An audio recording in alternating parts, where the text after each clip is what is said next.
Sir வந்து தென்னக நுகர்வோர் பாதுகாப்பு இயக்க தலைவர் திரு மோகன் சார் அவர்கள் மகளிர் சுய உதவிக்கான விழிப்புணர்வு சட்டம் 2019 அதுக்குள்ள காலையில் ஒருத்தர் வந்து எடுத்தாரு. அவருடைய செயல் எடுத்தாரு. சாரும் அதே சப்ஜெக்ட் எடுக்கிறாரு. சாருடைய அவர் சொல்லாது இவருடைய அனுபவம் எல்லாத்தையும் உங்கள்கிட்ட பகிர்ந்துக்கிறாரு. இப்படி சிறப்பு பயிற்சி வகுப்புல உங்களுக்கு பயிற்சியாளர் மரகவர்களே வரவேற்கிறேன். அவங்க கூட குழு உறுப்பினர்கள் அழகி மரகவர்களே நான் வரவேற்கிறேன். இப்போ சார் வந்து உங்களுக்கு இவர் கேட்ட தத்துவம் இவருடைய உங்களுக்கு சிறப்பாக கொடுப்பார். பயிற்சி நடத்துமாறு கேட்குறேன்.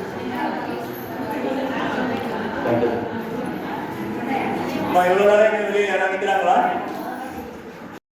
தமிழ்நாடு ஃபுல்லாகவே இந்த மாதிரி கன்சியூமர் சர்வீஸ் பண்ணிட்டு இருக்கோம். தமிழ்நாடு கவர்மெண்ட், மத்திய சென்ட்ரல் கவர்மெண்ட் எல்லாத்துலேயும் நான் ஒன் ஆஃப் தி மெம்பராக இருக்கேன். அதாவது சவுத் இந்தியா ஹெட்கார்ட் சவுத் இந்தியாங்கிற அமைப்புக்கு சவுத் இந்தியாவில் சேர்மனாக இருக்கேன். பீப்புள் ஃபாரம் ஆஃப் இந்தியான்னு தேசிய லெவலில் தேசிய செயலாளராக இருக்கேன். சென்ட்ரல் கவர்மெண்ட்லேயும் ஃபுட் சேஃப்டி கமிட்டியில் மெம்பராக இருக்கேன். இந்த விஜிலன்ஸ் கமிட்டி எல்லாத்துலேயுமே வந்து நான் ஒரு மெம்பர் சிசிடிசியில் பொறுத்த வரைக்கும். இப்போ இந்த ப்ரோக்ராம் எதுக்காக இது பண்ணுறாங்கன்னு உங்களுக்கு தெரியுமா? கவர்மெண்ட்டில் எதுக்கு இதை வந்து நடத்துகிறாங்க அப்படிங்கிறது.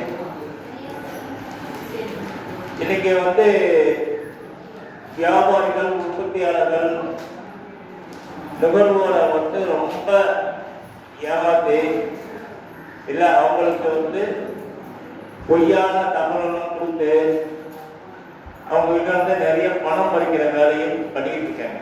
பணம் பறிக்கிறதுனா ஏமாற்றி உங்ககிட்ட பொருளை கொடுத்துட்டு வாங்கறதுக்கு தயாராக இருக்காங்க. ஸோ இதெல்லாம் வந்து போக போக என்ன ஆகுனா இது அதிகரிச்சுட்டு போகுமே தவிர குறையாது. அப்போ என்ன பண்ணணும்னா நம்ம நுகர்வோரெல்லாம் விழிப்புணர்வாக இருக்கணும், சுயமாக சிந்திக்கணும். சிந்தித்து செயல்பட்டால் மட்டும்தான் இந்த மாதிரி மாஃபியா வியாபாரிகளிலிருந்து நம்ம தப்பிக்க முடியும். ஏன்னா இன்னைக்கு நம்ம சம்பாதிக்கிறது வந்து சாதாரண விஷயம் கிடையாது. காலையிலேருந்து சாயங்காலம் வரைக்கும் என்ன பண்ணுறோம்? எவ்வளோ அந்த வெயிலெல்லாம் உடச்சி இருந்து அந்த காசு கலந்து விடவை எவனையாவது ஏதாவது சொன்னாலும் ஏமாறக்கூடாது. அந்த ஏமாதான் இருக்கணும். ரெண்டாவது வந்து நமக்கு நாமங்கிற மாதிரி பிரச்சனைகள் ஒன்று போய் நமக்கு பிரச்சனைகளை மாட்டி அதை பிறகு அதை தப்பிக்கிறதுக்கு அது போன்ற மாதிரி பார்த்தேன். அவங்கள்ட்ட இன்னும் கொஞ்சம் செலவு பண்ணி ஏமாந்தேன். கடைசியில் வேலைய முடியாது. ஸோ இந்த மாதிரி ஒரு சூழ்நிலை தான் இப்போ வர வர வந்துட்டு இருக்கு. இந்த சூழ்நிலையில வந்து நம்ம தற்காப்பா விழிப்புணர்வா பாதுகாப்பா இருக்கணுங்கிறதுக்காக தான் அரசு வந்து இந்த பயிற்சியை வந்து ஆரம்பிச்சிருக்கு. ஸோ மக்கள் எல்லாம் விழிப்புணர்வா இருக்கணும். ஏன்னா திருட மாற்ற திருட மாட்டான், நம்ம ஏமாத்திரா மாட்டிட்டு தான் இருப்பாங்க. ஸோ நம்ம சிந்திக்க செயல்பட்ட மட்டும்தான் நம்ம அதை வந்து தப்பிக்க முடியும் அப்படிங்கிறதுக்காக சரிங்களா? சரி, இன்னைக்கு போயிடலாமா? காலத்து பேசிருப்பீங்க. இப்போ என்ன பேசுனாரு தெரியாது. கன்சியூமர்னா என்ன தெரியுமா உங்களுக்கு? நுகர்வோர்னா ஒரு பொருளை அல்லது சேவையோ காசு கொடுத்து வாங்கும் நபர்கள் நுகர்வோர்கள். அதுவும் பொருளோ சேவையோ காசு கொடுத்து வாங்கின மட்டும் பட்டாது, அதை சொந்த உபயோகத்திற்காக வாங்கணும். நீங்க வியாபாரத்துக்காக வாங்கினீங்கன்னா அது நுகர்வோர் வராது. சொந்த உபயோகத்திற்காக காசு கொடுத்து பொருளோ சேவையோ வாங்குபவர்கள் நுகர்வோர். இது சட்டப்படி. நம்ம நுகர்வோர்னா யாரு? பிறந்த குழந்தை முதல் ஜனாதிபதி வரை நுகர்வோர். இப்ப ஜனாதிபதி நுகர்வோம் அப்படின்னா எல்லாருமே நுகர்வோர் தான். அப்ப நுகர்வோர், அப்ப நம்ம நுகர்வோர் எல்லாருமே நுகர்வோர். அப்ப நம்ம யாரை எடுத்து போட போறோம், யாரை எடுத்து கேள்வி கேட்க போறோம்? நம்ம கேட்க முடியாது. உற்பத்தியாளர்கள், தொழில் ரீதியாக இருக்கிறவங்க தான். அப்ப அவங்களும் நுகர்வோர் தானே இல்லையா? கேட்கிறீங்களா? அவங்களும் நுகர்வோர் தானே.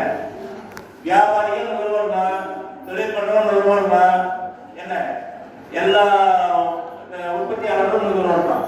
அப்பா எல்லாமே நுகர்வோர். நாங்கள் இருக்கு அவங்களுக்கு கேள்வி கேட்கணுங்கிற ஒரு கேள்வி வந்து அவங்களுக்கு உங்களுக்கு வரல. நான் சொல்றேன், வியாபார பொருளை வாங்கி வியாபாரம் செய்ய லாப நோக்கோடு செய்யற எல்லாருமே வியாபாரிகள். நீங்களே இருக்கீங்கன்னு வச்சுக்கோங்க. நீங்க வந்து சொந்த உபயோகத்துக்காக வாங்கினீங்க, அது நீங்க நுகர்வோர். இதே நீங்க ஒரு வியாபாரம் பண்றதுக்காக பணம் எல்லாம் மொத்தமா வாங்கிட்டு வந்துருக்கீங்கன்னு வச்சுக்கோங்க, நீங்க வியாபாரி. இப்போ புரியுதா? வியாபாரி வித்தியாசம் தெரியுதா? அது பார்த்துக்கோங்க. ரெண்டாவது வந்து நுகர்வோர் எல்லாம் அவங்களுக்கு உரிமைகள் கடமைகள் தான் இருக்கு. முன்னாடி 1960க்கு முன்னாடி பார்த்தீங்கன்னா நுகர்வோருக்கான எந்த ஒரு பாதுகாப்பும் உலகத்திலேயே கிடையாது. அவங்களுக்கு எல்லாமே வந்து சட்டங்கள் எல்லாமே என்னன்னா வியாபாரம் பண்றவங்களுக்கு உற்பத்தி பண்றவங்களுக்கு சாதகமாக இருந்தே தவிர நுகர்வோருக்காக எந்த சட்டமும் இல்லை. இது தெரியுமா உங்களுக்கு? அதை சொன்னாங்களா? சொல்லல. சொன்னாங்கன்னா நாங்க அடுத்த ஸ்டெப்புக்கு போக முடியும். எல்லாத்தையும் சொல்ல முடியாதுல்ல.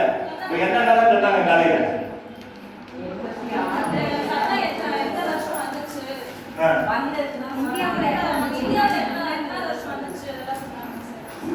முதல்ல நுகர்வோர் எதுக்கு இங்க வந்துட்டு நுகர்வோருக்காக ஏன் பண்ணாங்கன்னா அந்த ஹிஸ்டரியை லைட்டா சொல்லிடுறேன். ஓடலாம். 1960 முன்னாடி எல்லாம் நமக்கு எந்த பாதுகாப்புமே நுகர்வோருக்கு கிடையாது. அப்ப என்னன்னா அமெரிக்காவில் வந்து ரால்ஃப் நாடன் ஒரு இன்ஜினியர் என்ன பண்ணாரு, கோல்டு கார் வாங்கும் போது அந்த கார்ல பிரச்சனை இருக்குங்கிறதுனால கோர்ட்டுக்கு போய் கோர்ட் மூலமா ஒரு தீர்ப்பு வந்துச்சு. சரி, இந்த காரை ரிப்பேர் தப்பா கொடுத்துட்டீங்க, அதனால காருக்குரிய விலையை கொடுக்கணும், அவங்களுக்கு செலவு கொடுக்கணுங்கிறது ஒரு தீர்ப்பு வந்துச்சு. அந்த தீர்ப்பு வச்சுதான் முதல்ல அமெரிக்காவில் ஜான் கென்னடி அதிபர் இருந்தாரு. நமக்கு ஒரு 6 பாதுகாப்பு உரிமைகள் அப்பதான் பண்ணாங்க.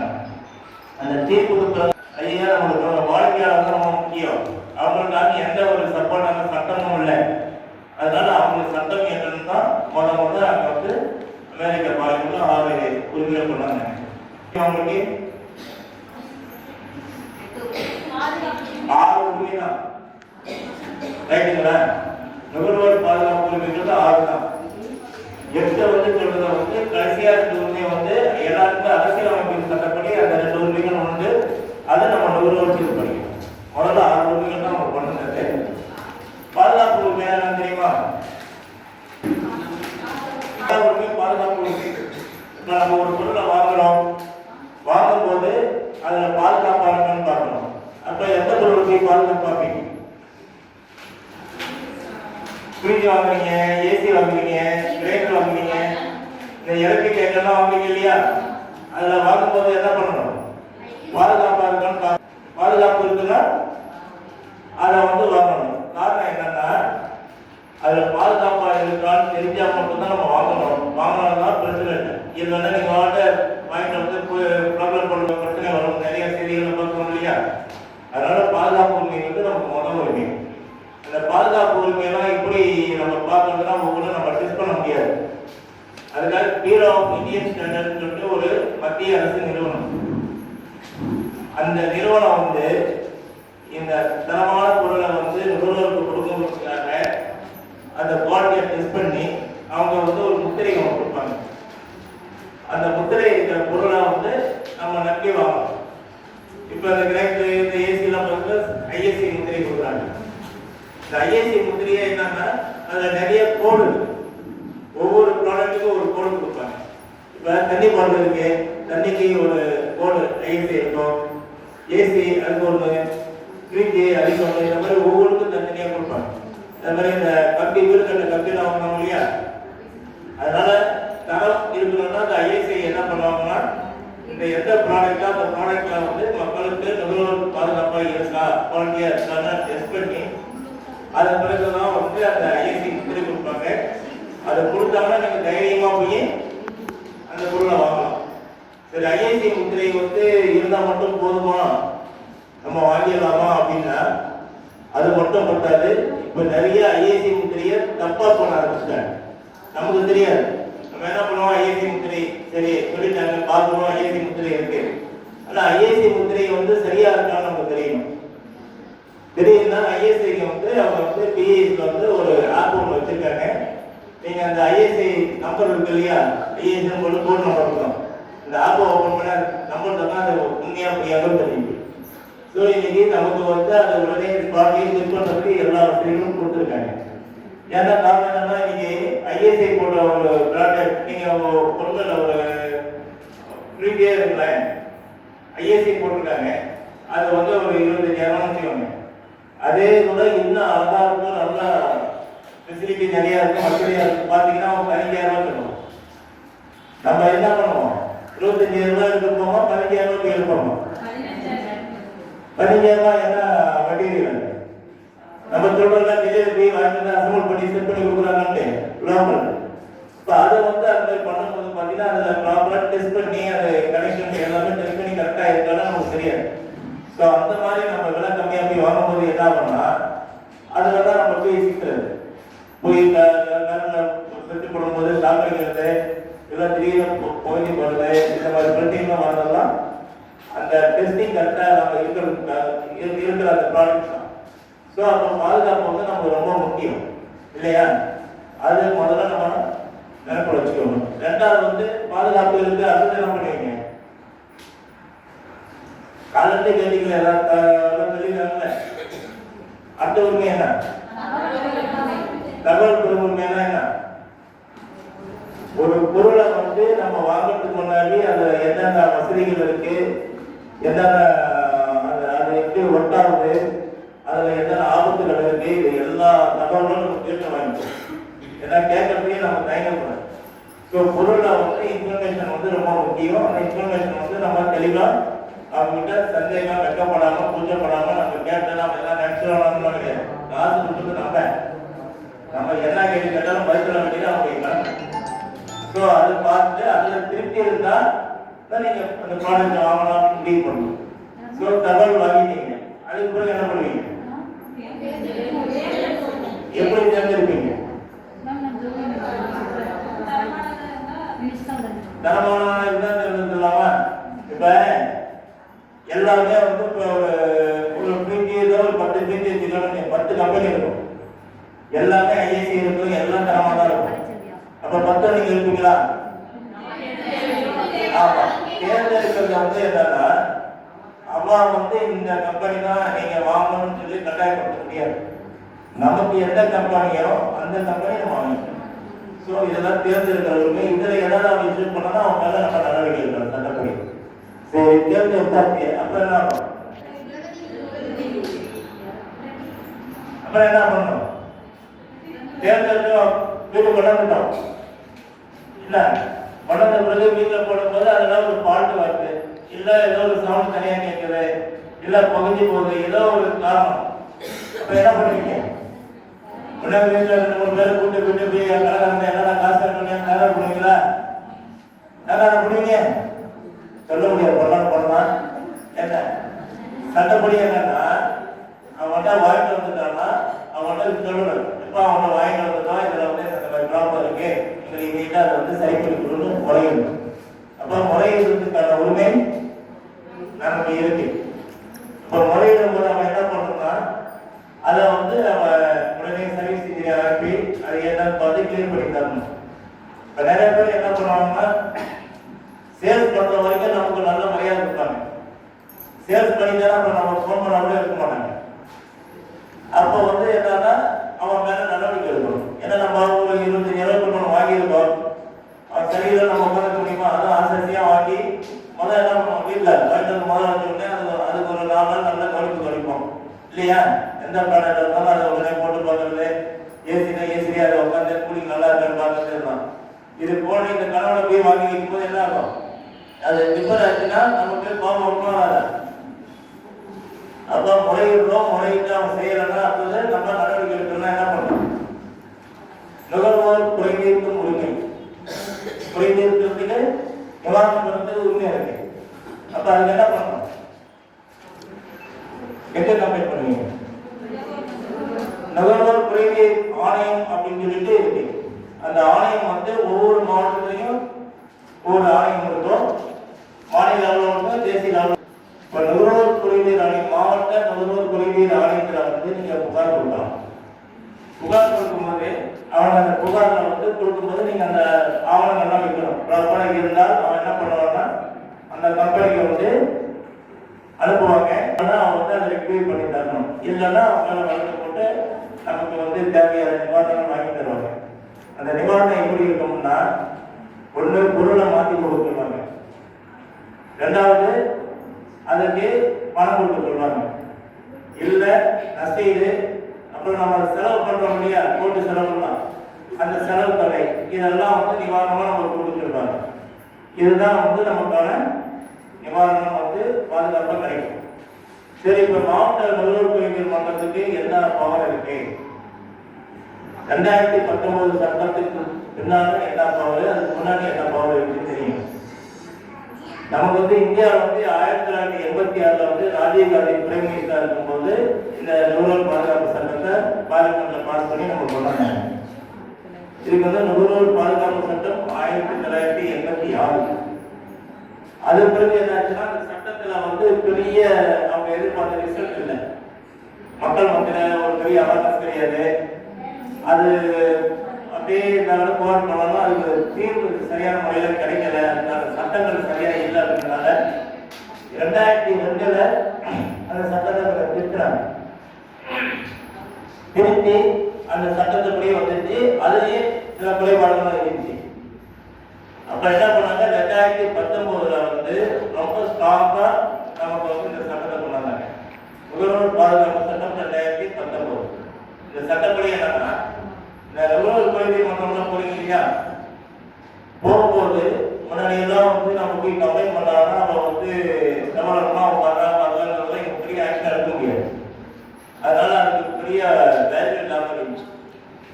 இப்ப 2019 பிறகு நோட்டீஸ் அனுப்புவாங்க. வரலன்னா அவனுக்கு வாரண்ட் போட்டு போட முடியும். கோர்ட்டுல போடுறாங்க இல்லையா, வரலன்னா வாரண்ட் போடுறாங்க இல்லையா, அது மாதிரி வாரண்ட் போட முடியும், அரெஸ்ட் பண்ண முடியும், கைது பண்ண முடியும், என்ன அவனுக்கு ரிமாண்ட் பண்ண முடியும். இது எல்லாமே வந்து இப்ப இருக்கிற சட்டத்துல இருக்கு. அதனால சொத்தை ஜப்தி பண்ண முடியும். எல்லா பவனும் பாதுகாப்பு சட்டத்துக்கு இருக்கிறதுனால நம்ம வந்து ஒரு புகார் கொடுக்கும்போது என்ன ஆகும், அவன் நோட்டீஸ் அனுப்புற அந்த நேரத்தில் வந்துடுவாங்க, வரலன்னா வாரண்ட். அதனால பயத்திலிருந்து வந்துடுவாங்க, வந்து நமக்கான சொல்யூஷன் வந்து நமக்கு ஈஸியாக கிடைக்கும். இதுல நுகர்வோர் பாதுகாப்பு ஆணையத்தில் என்ன நமக்கு ஒரு முக்கியமான விஷயம்னா, நுகர்வோரை பாதுகாப்பதற்கான ஒரு ஆணையம் தான். கோர்ட்டுக்கு வந்து எல்லாருக்கும் இல்லை, நுகர்வோர் பாதிக்கப்பட்ட நுகர்வோருக்கு தீர்வு கிடைக்கிறதுக்காக உருவாக்கப்பட்ட ஒரு அமைப்பு தான் நுகர்வோர் குறைதீர் ஆணையம். இது வந்து மாவட்ட லெவலில் 50 லட்சம் வரைக்கும் நம்ம அந்த தீர்வுக்கு இங்கே வந்து நம்ம வழக்கு போடலாம். 50 லட்சத்துக்கு மேலே போகணும்னா 50 to 2 கோடி வரைக்கும் மாநில நுகர்வோர் குறைதீர் ஆணையம் போகணும். 2 கோடிக்கு மேலே போகணும்னா தேசிய நுகர்வோர் குறைதீர் ஆணையம். அப்ப நம்மளுடைய நஷ்டஈடு இதெல்லாம் எப்படி நம்ம கேட்கிறோமோ அதை வச்சு நம்ம போடலாம். இன்னொரு நமக்கு வந்து சிவில் கேஸுக்கு போனீங்கன்னா சிவில் கோர்ட்டுக்கலாம் ஒரு நஷ்டஈடு கேட்டு ஒரு 1 லட்ச ரூபா நஷ்டஈடு கேட்டா நீங்க என்ன பண்ணணும், 8000 ரூபாய் முதல்ல ஸ்டாம்ப் டியூட்டி கட்டணும். கட்டினாதான் நீங்க 1 லட்ச ரூபாய் நஷ்டஈடு கேட்கணும். 8% கோர்ட்டு ஃபீஸ் கட்டணும். அப்ப நீங்க 10 லட்சம் கேட்கும்போது 80,000 ரூபாய் கட்டணும். அப்ப நம்ம முதல்ல 80,000 ரூபாய் கட்டணும் தயாரா இருப்போமா? ஆனா நுகர்வோர் கோர்ட்டை பொறுத்த வரைக்கும் 50 லட்சம் வரைக்கும் கேட்டாலே உங்களுக்கு ஒரு 5,000 ரூபாய்க்கு மேல செலவு. எளிமையான முறையில செலவுகள் கம்மியா நுகர்வோர் பாதுகாப்புக்காக இது கொண்டாடப்பட்டது. அதனாலதான் இந்த நுகர்வோர் பாதுகாப்பு சட்டத்தை பார்த்தா இன்னைக்கு உற்பத்தியாளர்களோ வியாபாரிகளோ கடைக்காரர்களோ எல்லாம் பயன்படுறாங்க. அதனால இந்த சட்டத்தை வந்து நம்ம தெளிவா தெரிஞ்சு வச்சுக்கிட்டு புரிஞ்சு வச்சுக்கிட்டாலே போதும். யாராவது கஸ்டமர் கொண்டு போறோம் முடிவு போச்சு, அவன் வந்து அப்படியே சால்வ் பண்ணிடுவான். அதுக்கு அடுத்தது என்ன உரிமை இருக்கு?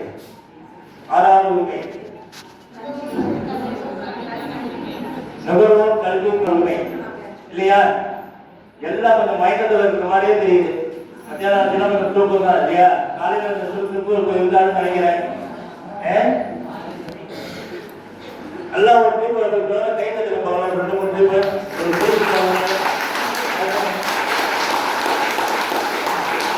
தூக்கம் கலைஞ்சிருக்கியா? தூக்கம் கலைஞ்சிருக்கியா? தூக்கம் கலைஞ்சிருங்க. நீங்க தெளிவா எனக்கு பதில் நான் 4 மணிக்கு உங்களை அனுப்புவேன். நீங்க 3:30 மணிக்கு வந்து குழந்தைய தூக்கலாம், ஆடு கட்டணும்னீங்கன்னா அதெல்லாம் வந்து நீங்க தெளிவா இருந்தா மட்டும்தான் நான் சீக்கிரம் முடிப்பேன். இல்லைன்னா 5 மணி வரைக்கும் எங்களுக்கு டைம் தெரிஞ்சுக்கிட்டாதான், இதெல்லாம் தெரிஞ்சா மட்டும்தான் நம்ம அதுக்கு போக முடியும். எதுவுமே தெரியாம தளபதி நான் என்ன பண்றதுன்னு போயிட்டு இருந்தாலும் ஒன்றாகாது. அப்ப என்ன பண்ணா, கல்வி ரொம்ப முக்கியம், நுகர்வோர் கல்வி வந்து ரொம்ப முக்கியம். அதுக்கான உரிமைகள் நமக்கு இருக்கு. இந்த 6 உரிமையும் நமக்கான நுகர்வோருக்கான உரிமைகள், ரைட்டுங்களா? அதுக்கடுத்தது அடிப்படை தேவைக்கான உரிமைன்னு ஒண்ணு இருக்கு. இது வந்து என்னன்னா நுகர்வோருக்கான உரிமை மட்டும் இல்லை, அரசியலமைப்பு சட்டப்படி வந்து அடிப்படை தேவைக்கான உரிமைகளும் சுற்றுச்சூழல் பாதுகாப்பான உரிமைகளும் பொதுவாக இருக்கு. அதனால அது வந்து நம்ம கற்றுனால அது நமக்கு இந்த 2 உரிமை சேர்த்தனால 8 உரிமையை கொண்டு வந்துடும். அப்ப 8 உரிமைகளும் நம்மளுடைய பாதுகாப்பு அரணா இருக்கு. அதை தெரிஞ்சுக்கிட்டா தான் நம்ம பண்ண முடியும். சரி, இதெல்லாம் ரைட்டு. நமக்கான கடமைகள் என்ன? கடமை ஏதாவது தெரியுமா? விழிப்புணர்வு இருந்தாலும் நம்ம வெளியில தான் நிற்க முடியும். விழிப்புணர்வு மட்டும் வந்தாது. விழிப்புணர்வுனா என்ன?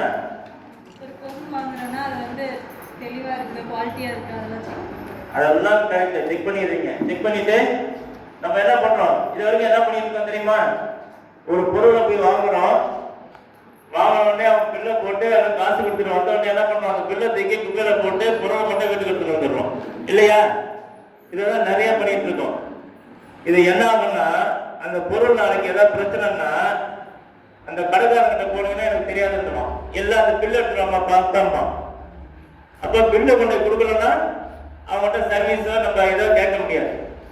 அதனால வந்து நமக்கு கடமைகள், முக்கியமான கடமை வந்து எந்த பொருள் வாங்கினாலும் நமக்கு ரசீது, பில்லு ரொம்ப முக்கியம், ரைட்டுங்களா? பில்லு முக்கியமா இல்லையா? எவ்வளவு வாங்கி இப்ப பிரிச்சு குப்பையில போட்டீங்களா, வீட்டுக்கு வருவீங்களா? பொருளை எப்படி வீட்டுல பத்திரமா பண்ண வைக்கிறீங்களோ அந்த மாதிரி பில்லும் நம்ம பீரோட அடிக்க வச்சிருப்போம்ல, துணி அது கீழேயாவது ஒன்று சொல்லி வச்சுட்டீங்கன்னா அது ஆடு கிடக்கும். நம்ம ஏதாவது ரிப்பேர் ஆச்சுன்னா எடுத்துக்கணும் இல்லையா? அதனால பில்லுன்னு ஞாபகம் வச்சுக்கோங்க. அது ரொம்ப ரொம்ப முக்கியம். அது இருந்தா மட்டும்தான் நம்ம தீர்வுக்காக எங்க போனாலும் நம்ம ஆதாரம் வந்து அந்த பில்லு தான், ரைட்டுங்களா? அந்த பில்லுனால நமக்கு நியாயம் கிடைக்காது. அப்புறம் கட்ட பஞ்சாயத்து தான். எங்க தெருவில் 2 பேரை கூப்பிட்டு போயிட்டு அவனுக்கு தயார் பண்ணி வம்பு பண்ணி அவன்கிட்ட அந்த வாங்குறதுக்குள்ள இவனுக்கு செலவு பண்ணி நம்ம வாங்குற காசுக்கு மேல செலவாயிடும் இல்லையா? அதனால வந்து நம்ம வந்து உட்கார்ந்த இடத்துல தெளிவா, நுகர்வோர் தெளிவா இருந்தீங்கன்னா நம்ம வந்து யாரையும் தேடி போக வேண்டியதில்லை, நம்மளை தேடி எல்லாமே வரும். சரி, இந்த நுகர்வோருடைய கடமைகள். அதே மாதிரி ஒரு பொருளை வாங்கும் போது நீங்க வாட்டு வேற ஏதாவது நினைச்சுக்கிட்டு பொருளை தலையாடிக்கிட்டு போய் வாங்கிட்டு வந்தீங்கன்னா புரியாது. நம்ம ஒரு பொருளை வாங்கணும்னா அதை பத்தி ஃபுல்லா ஆர்வமா போகணும். இந்த பொருள் பத்தி ஃபுல்லா நம்ம தெரிஞ்சுக்கணும். நானும் கேள்வி கேட்கிறேன், யாரும் பேசணும், நான் இங்க பேசிட்டு இருந்தா என்ன ஆகும்? அவன் என்ன சொன்னாலும் நமக்கு தெரியாது, நம்ம என்ன கண்டுனாலும் மறந்து போயிடும். அதனால எந்த ஒரு பொருள் வாங்கினாலும் அந்த பொருளுக்கு ஆர்வமா போய் வாங்கணும். அது நம்மளுடைய தலையாய கடமை. தேவைக்கான பொருளை மட்டும் வாங்குங்க. அத்தியாவசியமா நமக்கு தேவை அது மட்டும் வாங்குங்க. இன்னும் 1 வருஷம் கழிச்சு யூஸ் ஆகுறது இப்பயே வாங்கி வைக்கிறது, இதெல்லாம் பக்கத்து வீட்டுக்காரங்க வாங்கிட்டாங்க, எந்த வீட்டுக்காரங்க வாங்கிட்டாங்க வாங்குறது, இதெல்லாம் வந்து விட்டுங்க. நம்மளுடைய பொருளாதாரம் நமக்கு தேவை, அத்தியாவசியம். அதை மனசுல வச்சுக்கிட்டு பொருளை போய் வாங்குங்க. வாங்கினீங்கன்னா உங்களுக்கு நிரந்தரமா அது தேவைக்கு கரெக்டா இருக்கும். ஸோ நம்ம கடமைகள், உரிமைகள்லாம் பார்த்துட்டீங்க. அதுக்கப்புறம் என்ன பண்ணுவீங்க? இந்த நிறைய விஷயங்கள் இருக்கா, கலப்படம் இருக்கா? இருக்கு. அது நமக்கு நல்லா தெரியும், நம்ம கண்டுக்க மாட்டோம் இல்லையா? என்ன இது வரைக்கும் என்ன கேட்பீங்க சொல்லுங்க.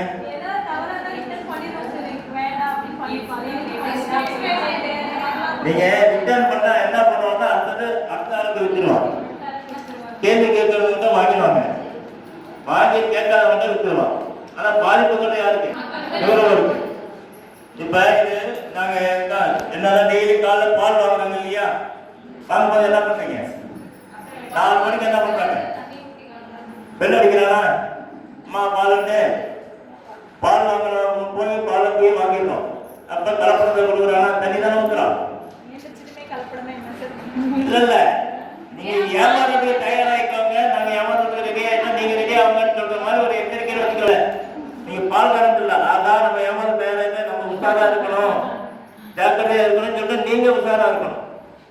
பால் வாங்குறீங்க, காய்ச்சறீங்க, டீ தூள், காபி தூள், சர்க்கரை எல்லாத்துலையும் கலப்படம் இருக்கு, பேஸ்ட்ல கலப்படம் இருக்கு, சோப்புல இருக்கு. அது பிறகு குளிச்சுட்டு என்ன பண்றோம்? பெரிய கண்ணாடி முன்னாடி போய் நிற்கிறோமா? மேக்கப்புக்கு ஒரு மணி நேரமா ஆகுமா? அரை மணி நேரத்துல 1 மணி நேரம். அப்ப இருக்கிற கெமிக்கல்லாம் போட்டு மூஞ்சி கிஞ்செல்லாம் பூசி ஒரு வழி போட்டோமா? அது இருக்கிற தோல்வி இதெல்லாம் சேர்த்து வந்துடும். ரைட்டுங்களா? அந்த பியூட்டிஷன்லாம் பார்த்தீங்கன்னா எல்லாம் பூசுவாங்க. பூசும்போது ஒரு 1/2 மணி நேரம் பளிச்சுன்னு இருக்கும். நீங்க வெளியில அப்படி போயிட்டு வந்தீங்கன்னா நம்மளால டாக்டர். அது மட்டும் இல்லை, இந்த வெயில போனீங்கன்னா அந்த அப்படியே இந்த கருகை சேர்ந்தா மூஞ்சி கொஞ்சம் அலங்காரமாயிடும். சாதாரண இந்த மூஞ்சி அலங்காரமாயிடும். ரைட்டுங்களா? அதனால அதெல்லாம் வந்து நம்ம தொடரெல்லாம் பார்த்தீங்கன்னா நம்ம என்ன பண்ணுவோம்? மூஞ்சி சோப்பு போட்டு மூஞ்சி கழுவிட்டு மஞ்சள் அரைச்சி, மஞ்சள் தூள் வாங்குறது கிடையாது. அந்த இதை வட்டி நல்லா அரைச்சி அதை எடுத்து பூசி பார்க்கறதுக்கு லட்சணமா இருக்கும். இப்பெல்லாம் இப்படி இருக்கு, அதை நீங்களும் பார்த்துக்கோங்க. என்ன அதெல்லாம் வந்து இப்ப வேற நாள் இல்லை. இப்ப நிறைய எல்லாமே தரநாள் இருக்கு, ஒயிட் நாள் இருக்கு, நிறைய வந்துருக்கு. என்ன என்ன பண்ணுவாங்க? ஒரு வாரத்துல அழகா இல்ல, சாப்பா இல்லன்னு சொல்லி போடுறாங்க. ஒரு வாரத்துல நம்ம யாராவது சாப்பா இருக்காமா? நம்ம கலர் இதுதானே, கடைசி வரைக்கும் தான் நம்ம கலரு. இதுல வந்து சாப்பா வந்து டெய்லி ஒழுங்கா குளிச்சுட்டு ஒழுங்கா மூஞ்சிக்கு வந்து இது பண்ணிக்கிட்டாலே போதும், தெளிவா இருக்கும். குளிச்சா நல்லா இருக்கும், அழுத்தாகவும் இருக்கும், அவ்வளவுதான். ரைட்டுங்களா? அதனால வந்து இந்த கலப்படங்கள் வந்து அதுல மட்டும் கிடையாது. நீங்க இப்ப தேன் மலைத்தேன்னு சொல்லிட்டு அப்படியே கூட இருப்பான். பாத்தீங்கன்னா அந்த தேன் அடை இருக்கு இல்லையா, இந்த அடையோட வச்சிருப்பான். நீங்க கேட்டீங்கன்னா அந்த அடையை பிடிஞ்சி உங்களுக்கு வந்து அந்த 1 லிட்டர் 600 700 ஊற்றுவான். அதான் ஒரிஜினல் தேன் வாங்கி வைக்கிறீங்க. என்ன ஆகும்? சக்கரை பாகு கலந்து அந்த வட்டி இது பண்ணி கொடுத்துருவாங்க. ஸோ இந்த மாதிரி உங்களுக்கு அந்த புக்கில் எல்லாமே இருக்கும், என்னென்ன கலப்படம் பண்ணுறாங்க, அதை எப்படி கண்டுபிடிக்கணும் அப்படிங்கிறதுலாம் அதில் இருக்கு. அதே மாதிரி மளிகை கடைக்கு போறீங்க, பொருள் ஜாமான் வாங்குறீங்க இல்லையா, வாங்கும்போது பொருளத்தில் என்ன இருக்கணும்? பேக்கேஜ் இருக்கு இல்லையா,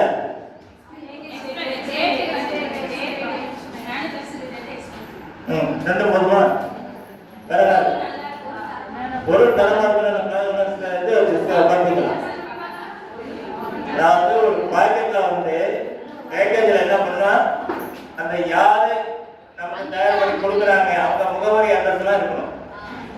ரெண்டாவது வந்து எப்ப தயார் பண்ணாங்க மேனுஃபேக்சரிங் டேட் இருக்கணும். அது போல ரீட்டெயில் பிரைஸ், அது போல எக்ஸ்பைரி டேட் இருக்கணும். இது எல்லாம் இருந்தாதான் எதமா இல்லைங்க நான் போனோம் இது வந்துட்டு அதுக்குள்ள அதெல்லாம் அதுக்குள்ள இருக்குல்ல. இல்லம்மா, நீ ஒட்டலை பொருள் வந்து அதெல்லாம் இருக்காது. நீங்க சொல்றது போய் சக்கரை வாங்குறீங்க, சக்கரையில என்னென்ன இருக்கணும் லிஸ்ட் பண்ணுவா. அது எதுக்கு போடுவோம்னா இந்த ஹார்லிக்ஸ் போன்விட்டா இந்த மெடிசன்ஸ் எல்லாம் வாங்குறீங்க இல்லையா, அந்த சிறப்புலாம் வாங்கினா அதில் போடுவாங்க இவ்வளோ பெர்சன்டேஜ் இது இருக்குது. அதெல்லாம் பார்க்கணும். எங்கேயுமே அது எங்கே காணான்னு சொல்லிட்டு கவர்மெண்ட் வாங்கும்போது இதை காணா என்ன பண்ணுவான், தொழில் பண்ணதான் வேணாம். அதனால இந்த லிஸ்ட் தான் பொட்டலத்தில் இருக்கான்னு பார்க்கணும்.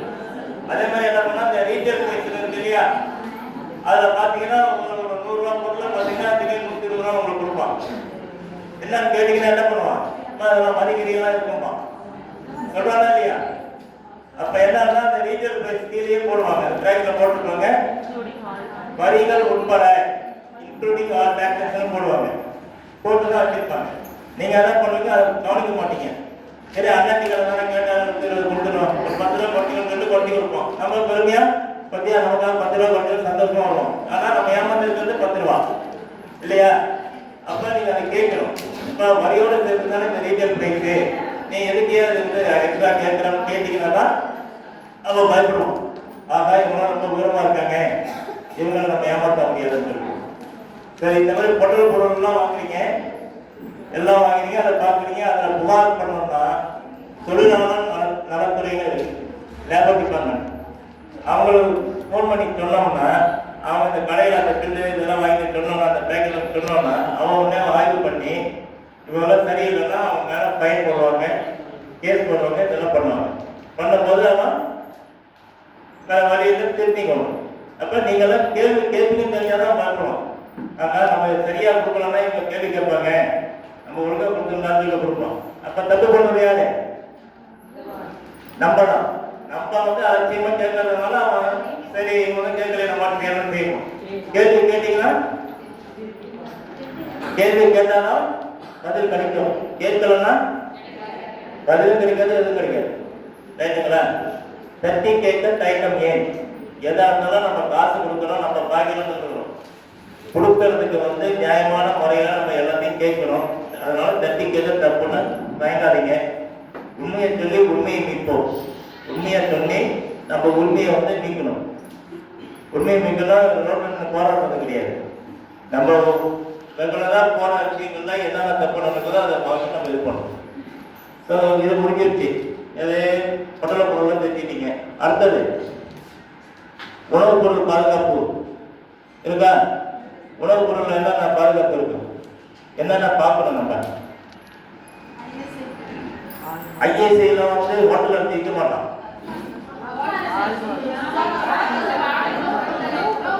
உணவுப் பொருள் வந்து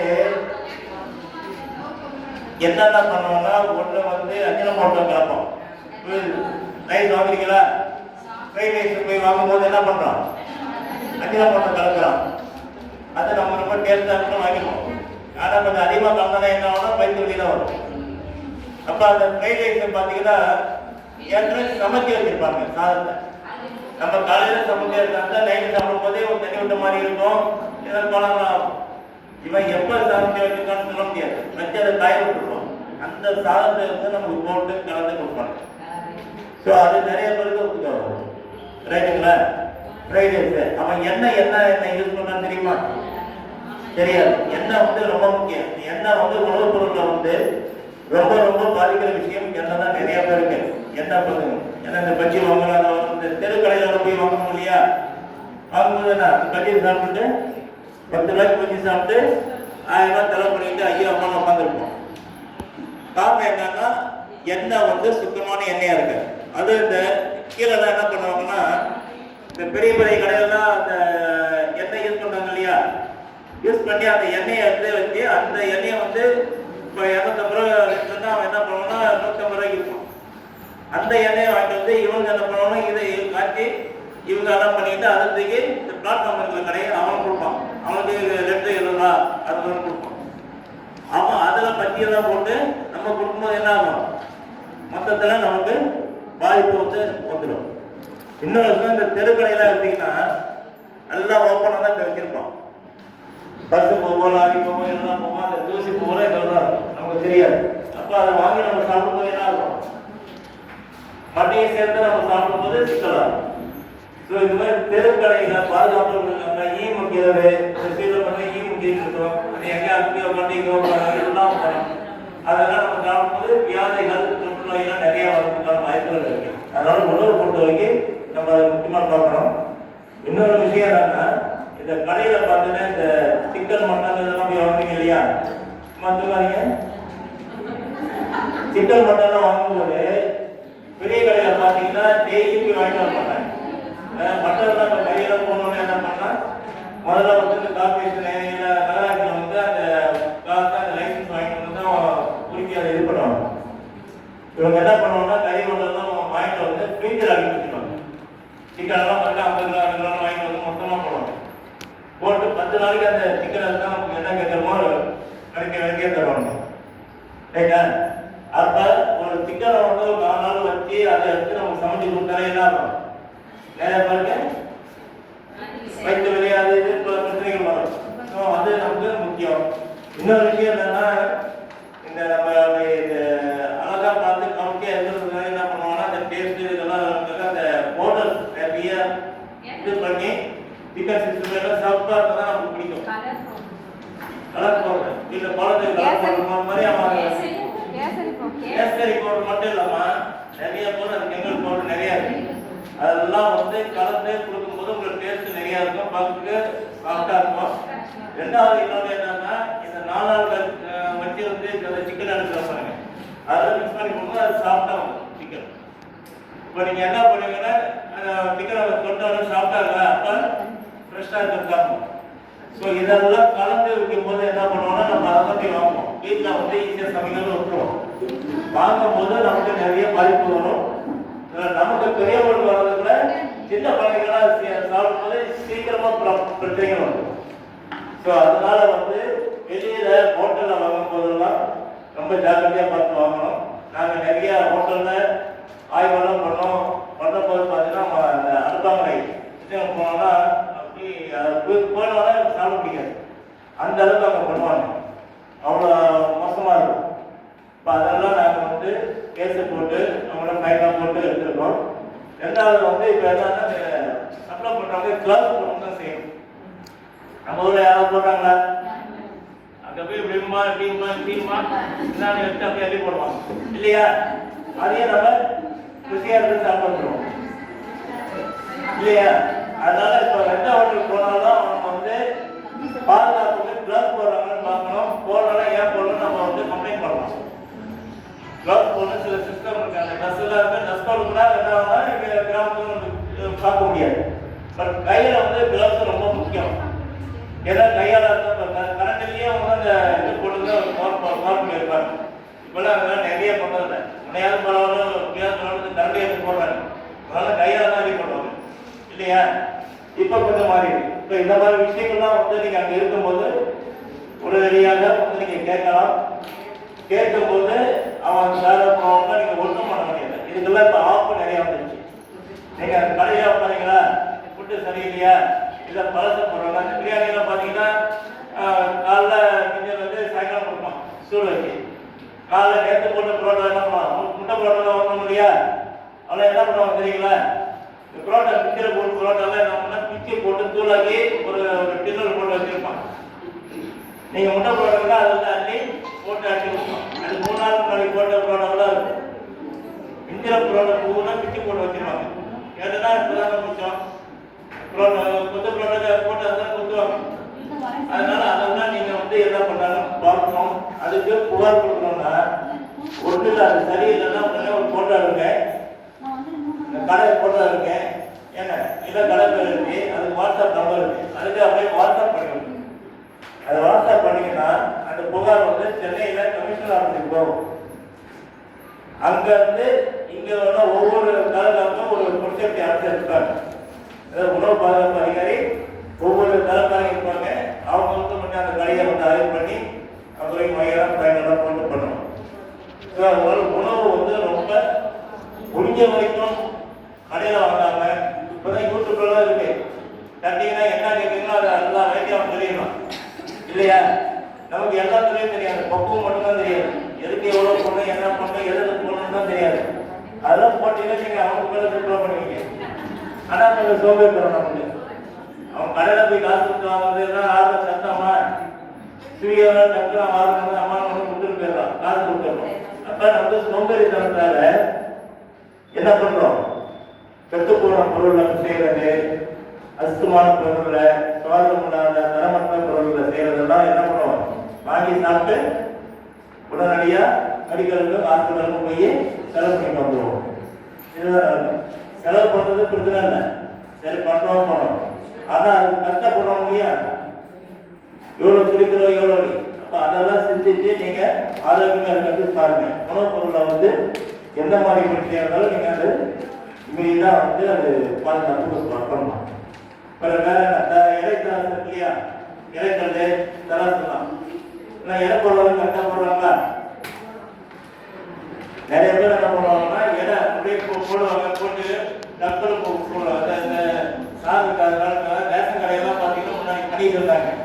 இப்பெல்லாம் எலக்ட்ரானிக் தராசு வந்ததுனால அந்த மாதிரி டக்குன்னு அடிக்கிறதுக்கு வேலை இல்லை. அதையும் இப்போ நிறைய இடத்துல இந்த கிராமத்தில் போனால் இடம் மிஷின் இல்லாதவங்க கீழே கொண்டு வைக்கிறது, பேக்கெட் வைக்கிறது அப்படி வைங்க. சல்லுன்னு இது கொட்டை இது பண்ணணும். இப்படி கொட்டை போது சல்லை இறங்கும் போது முட்டை இப்படி வந்துடும். வந்த ராத்திரத்துக்கு அள்ளி போடணும். அது கரெக்டாக நிற்க வச்சு பார்த்தீங்கன்னா அதில் ஒரு காரணம் நடக்கும். இதெல்லாம் நிறையா நடந்துட்டு இருந்து ரேஷன் கடையிலையும். இப்போ அந்த ரேஷன் கடையெல்லாம் வந்து நிறையா தெரிஞ்சுட்டாங்க. இப்போ அந்த மாதிரி பெரிய தப்பெல்லாம் பண்ணதில்லை. இப்போ இருக்கிற அதிகாரிகள்லாம் ரொம்ப உஷாராக பார்த்துருக்கிறதுனால பெரிய தப்புகள் அங்கே நடக்குது. சின்ன சின்ன தப்பு நடக்கும். அவ்வளோதான். ரேஷன் கடை பொறுத்த வரைக்கும் நீங்கள் அந்த பொருள்லாம் இருக்கு இல்லையா, போய் எத்தனை கிலோ அரிசி கொடுக்கும்? 20 கிலோ. சர்க்கரை, கோதுமை, பருப்பு, ஆமாம் இதெல்லாம் இருக்கு இல்லையா, நீங்கள் என்ன பண்ணீங்கன்னா போய் சர்க்கரை வாங்குவீங்க. சர்க்கரை வாங்கிட்டீங்கன்னா உங்களுக்கு மெசேஜ் வரும், நீங்கள் வந்து சர்க்கரை வாங்குவீங்க. ஆனால் சர்க்கரை மட்டும் வராது, சர்க்கரை, பருப்பு, அரிசி எல்லாம் சேர்த்து வாங்க. நீங்கள் நம்ம வாங்கின மெசேஜ் வந்து அலட்சியமாக போடுவீங்க. ரைட்டா? திருப்பி போகும்போது எதுவும் வாங்கிக்கலாம்னு சொல்லிடுவாங்க, அவங்க வேற எங்கேயாவது கொடுத்துட்டு போயிடுவாங்க. அதனால ஒரு மெசேஜ் வரும்போது நீங்கள் என்ன பொருள் வாங்கினீங்களோ அதை சொல்லுங்க. அது வேற அதிகப்படியாக வந்துச்சுன்னா உடனடியாக அதிகாரிகள் சொன்னீங்கன்னா அவங்க இமீடியட்டாக நடவடிக்கை எடுப்பாங்க. ரைட்டுங்களா? அதனால வந்து எடை ரொம்ப முக்கியம். சராசரிலாம் மாற்றிக்கோங்க. நீங்கள் இந்த இதுதான் நம்ம தினகரி வீதியெல்லாம் போறீங்க இல்லையா, சாதாரண கடைகள்லாம் போறீங்க இல்லையா, அங்கெல்லாம் போகும்போது பார்த்தீங்கன்னா வச்சு அந்த தெருவில் அந்த சைக்கிள் வண்டி வச்சு விற்பான் பணம்லாம். அதெல்லாம் போய் வாங்கிருக்கீங்களா? அரைக்கலாம் இருக்குமா? நியாயம் ரொம்ப மோசமான இருப்பான். நார்மலாக சிஸ்டர் என்னன்னா காற்று கொஞ்சம் கம்மியாகிடும். அது நான் வந்து லேபர் டிபார்ட்மெண்ட் நான் மெம்பராக இருக்கிறதுனால நிறைய அதெல்லாம் போய் பார்த்து செக் பண்ணி அவங்க ஒத்துக்கிட்டாங்க. சார் நாங்கள் இல்லை சார் பெரிய கடையில் எவ்வளோ வைக்கிறோம், நாங்கள் 30 ரூபா வைக்கிறோம், நாங்கள் இப்படி தான் அட்ஜஸ்ட் பண்ணோம், இல்லை நாங்கள் கொலை போட்டுக்கிறோம். அதெல்லாம் கேஸ் போட்டு கொஞ்சமாக வாங்கிட்டு இருக்காங்க. எதுக்கு சொல்லணும்னா நம்ம வந்து எங்கே போனாலும் காசு கொடுத்து தான் வாங்க போகிறோம், இலவசமாக எதுவும் வாங்க போகிறது. இப்போ கொடுக்குற காசுக்கு நியாயமான பொருள் நம்ம கிடைக்காது. அதிகப்படியான பொருள் நியாயமாக கிடைக்கணும். அது ஏமாறமாக இருக்குன்னா இதெல்லாம் நீங்கள் தெரிஞ்சுக்கணும். இறை தராசு பார்க்கலாம். வீட்டில் தெரு வைக்கிறாங்க இல்லையா, பார்க்கலாம். தராசுல எனக்கு நம்ம பார்த்துக்கலாமா? எல்லாமே அவங்க கொடுக்குறதான். 1 கிலோவா 2 கிலோவா நிறைய கிலோவா நம்ம காசு கொடுத்து வாங்கிடுவோம். என்ன நம்ம மெயினாக என்ன பார்ப்போம், அவன் 50 ரூபாய்க்கு இருந்தால் அவன் 30 ரூபா வாங்குற வரைக்கும் ஊற்றி கொடுக்கணும். தவிர அவன் இடையை பற்றி அவன் யோசிக்க மாட்டோம். நீ ரொம்ப பெரிய 30 ரூபா நம்ம செய்வோம் கொடுக்குறோம் சொல்லி என்ன பண்ணுவான், அந்த 20 ரூபாயை அதில் விட்டுருவான். அது நமக்கு தெரியாது. ஆனால் நம்ம சொன்னால் 30 ரூபாய்க்கு வாங்கிட்டோம்னா அது பெருமையாக வந்து கிடைக்கும். ஏமாறுறது என்னன்னா நம்ம வந்து அந்த மாதிரி விஷயங்கள்லாம் நம்ம கவனிக்கிறது. ரேட்டு எவ்வளோ, ரேட்டு கம்மியாக தெரியா அது மட்டும் தான் நம்ம பார்க்கணும். தவிர தரமும் குவாலிட்டி எதுவுமே பார்த்துக்க முடியாது. அதெல்லாம் இனிமேல் எந்த பொருள் வேணும் அதெல்லாம் நீங்கள் பாருங்க. பார்த்தீங்கன்னா தான் உங்களுக்கு நியாயமான பொருள்கள் கிடைக்கும். தங்க நகைலாம் இருக்கு இல்லையா, தங்கம் வாங்குறீங்களா? வாங்காம இருக்க முடியாது இல்லையா? தங்கத்தில் என்ன மாற்றம்? சரி, முன்னாடியெல்லாம் என்ன பண்ணுவாங்க தங்கத்தில் 6 மார்க்கு வந்துச்சு. அதுக்கு முன்னாடியெல்லாம் என்ன பண்ணுவாங்க?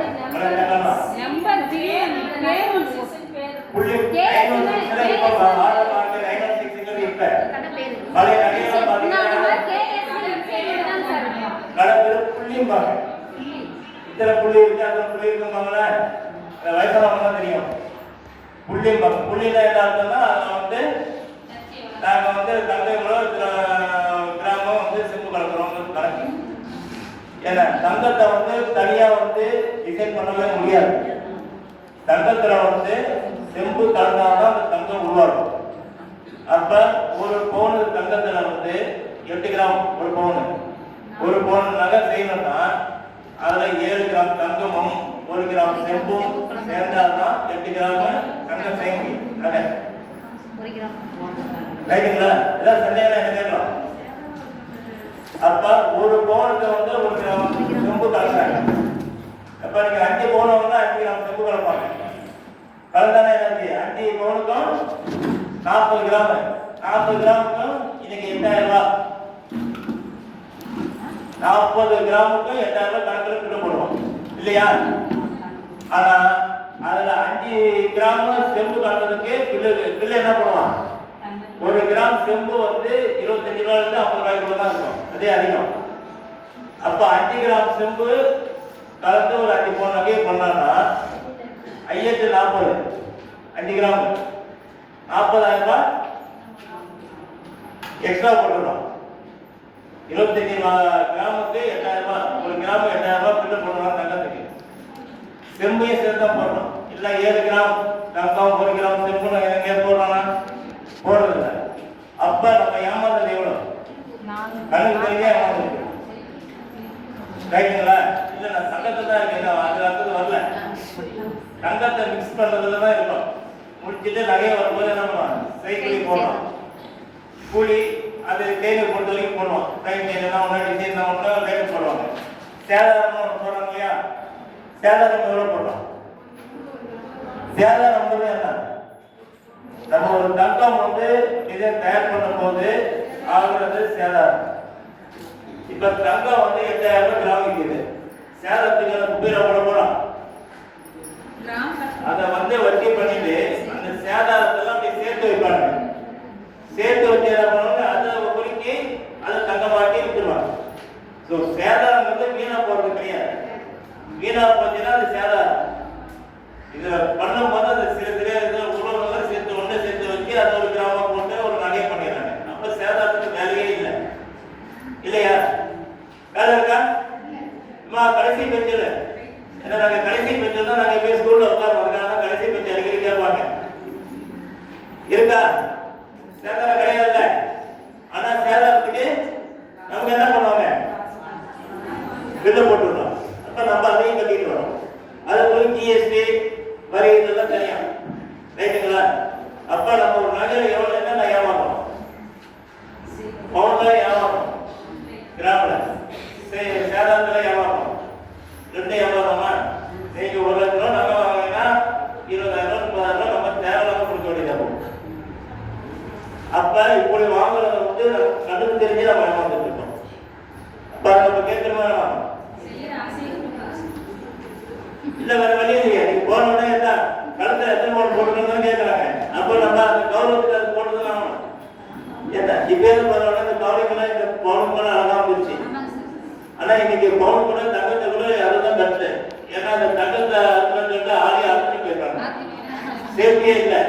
அதனால நீங்க கௌரவம் போனீங்கன்னு அதனால அது இருக்கு. நம்ம இருந்தா நானே கண்டிப்பாக கண்டு கொடுத்துக்கலாம் அப்படின்னு சமாளம் சேஃப்டியா இருக்கலாம் இல்லையா? இருக்கா? இருக்கா? இருந்தாலும் நீங்க சொல்லுங்க, நாங்க தங்கத்தை தான் தேடி போவோம். ரைட்டுங்களா? இதுல இன்னொன்னு என்னன்னா, அதுக்காக பியூரோ ஆஃப் இந்தியன் ஸ்டாண்டர்ட் மத்திய அரசு நிறுவனம் இதுக்காக தான் தரத்தை நிர்ணயிக்கிறதுக்காக தான் பண்ணது. தங்கத்தில் ஆழம் மாற்றம் ஒரு முத்திரையை பண்ணாங்கன்னா அது என்னன்னா தரம் இருக்கணும், என்னன்னா கேரியம் 916 அப்படிங்கிறது என்ன கேரியம் தான் போகும். சரி, இப்ப செம்புக்காம கேரியம் அது ஒரு கெமிக்கல். அந்த கெமிக்கலை பார்த்து தான் தங்கம் பண்ணுவாங்க. அதுதான் தங்கத்தை கேரியம் 916 என்ன பண்ணுவாங்க, நீங்க என்ன ரேட்டு நீங்க விற்கிற அதே ரேட்டு கொடுப்பாங்க. நீங்க கேரியம் 916 போய் நிறைய கொடுத்தீங்கன்னா நீங்க 8000 ரூபாய் கிராமம்னா 8000 ரூபாய் கணக்கு போடுவாங்க. காரணம் என்ன, கேரியம் அப்படிங்கிற அந்த மெட்டீரியல் தங்கத்துக்கு ஈக்குவலான ஒரு விலை. செம்பு கலக்கும் போது செம்பு 25 ரூபாய், தங்கம் 8000 ரூபாய். கேரியம் கேரியம் 7500 இருக்கும், இல்லை 8000 இருக்கும், அந்த மாதிரி ரேஞ்சில் இருக்கும். தங்கம் 8000. ஸோ ரெண்டுமே ஒரே ரேட் இருக்கிறதுனால நீங்க போகும்போது என்ன பண்ணுவாங்க, அதே ரேட்டுக்கு நம்ம எடுத்துக்கோம். அதான் 916 அதான் அந்த கேரியம்ங்கிற ப்ராடக்ட் அதை கலந்து இந்த தங்கம் பண்ணதுனால அதே ரேட்டுக்கு நமக்கு போகுது. அப்ப இது கேரியம் 916 என்னன்னா அது யாராவது டெஸ்ட் பண்ணி சீல் போடுறாங்க தெரியுங்களா? இப்ப நகையில சீல் எல்லாம் இருக்கு இல்லையா? நமக்கு தெரிஞ்ச 916 தான். வெறும் 916 மட்டுமா இருக்கும்? அதான் இப்ப ஒரு நகையில என்னன்னா அந்த கடை எந்த கடைக்காரன் விற்கிறானோ அந்த கடைக்காரனுடைய சிம்பிள் இருக்கும். அந்த சிம்பிள் ஒன்று இருக்கும். மார்க்கெட் சிம்பிள் இருக்கும் 916. இது இல்லாம இந்த bureau of Indian standard Tamil Nadu பொறுத்தவரைக்கும் 3 இடம் தான் இருக்கு. சென்னை, கோயம்புத்தூர், மதுரை. இந்த 3 இடத்துல தான் இந்த ஆபீஸ் இருக்கு. ஸோ ஒவ்வொருக்கும் அவங்க பண்ண முடியாது. அவங்க என்ன பண்ணுவாங்கன்னா இந்த லைசன்ஸ் கொடுப்பாங்க. நம்ம ஏஜென்சி கொடுக்கணும் இல்லையா? அந்த மாதிரி இந்த சீல் போடுறதுக்காக லைசன்ஸ் கொடுப்பாங்க. அதுக்கு நிறைய ஃபார்மாலிட்டிஸ் இருக்கு. அதெல்லாம் செக் பண்ணி அந்த மிஷின்ஸ்லாம் பார்த்து அவங்களுக்கு ஹால்மார்க் முத்திரை போடுறதுக்கான லைசன்ஸ் கொடுப்பாங்க. அந்த லைசன்ஸ் இருக்கவங்க தான் இந்த முத்திரையை போடணும். இப்போ நகை வாங்குற கடை எல்லா கடையும் என்ன பண்ணுவாங்கன்னா 916 முத்திரை போடணும்னா அந்த லைசன்ஸ் வாங்கி வச்சிருக்காங்க இல்லையா, அவங்கள்ட்ட போய் தான் நகையை கொடுத்து அந்த முத்திரை போட்டு கொண்டு வருவாங்க. அவன் அந்த டெஸ்ட்லாம் கரெக்டாக பார்த்து முத்திரை போடணும். அப்போ யார் அந்த லைசன்ஸ் மட்டும் அவனுடைய இதில் வரும். ஸோ அதெல்லாம் சின்னதாக இருக்கும். இல்லைன்னா நீங்கள் வந்து லென்ஸ் கட்டிங்கன்னா பார்த்தீங்கன்னா தெளிவாக தெரியும்.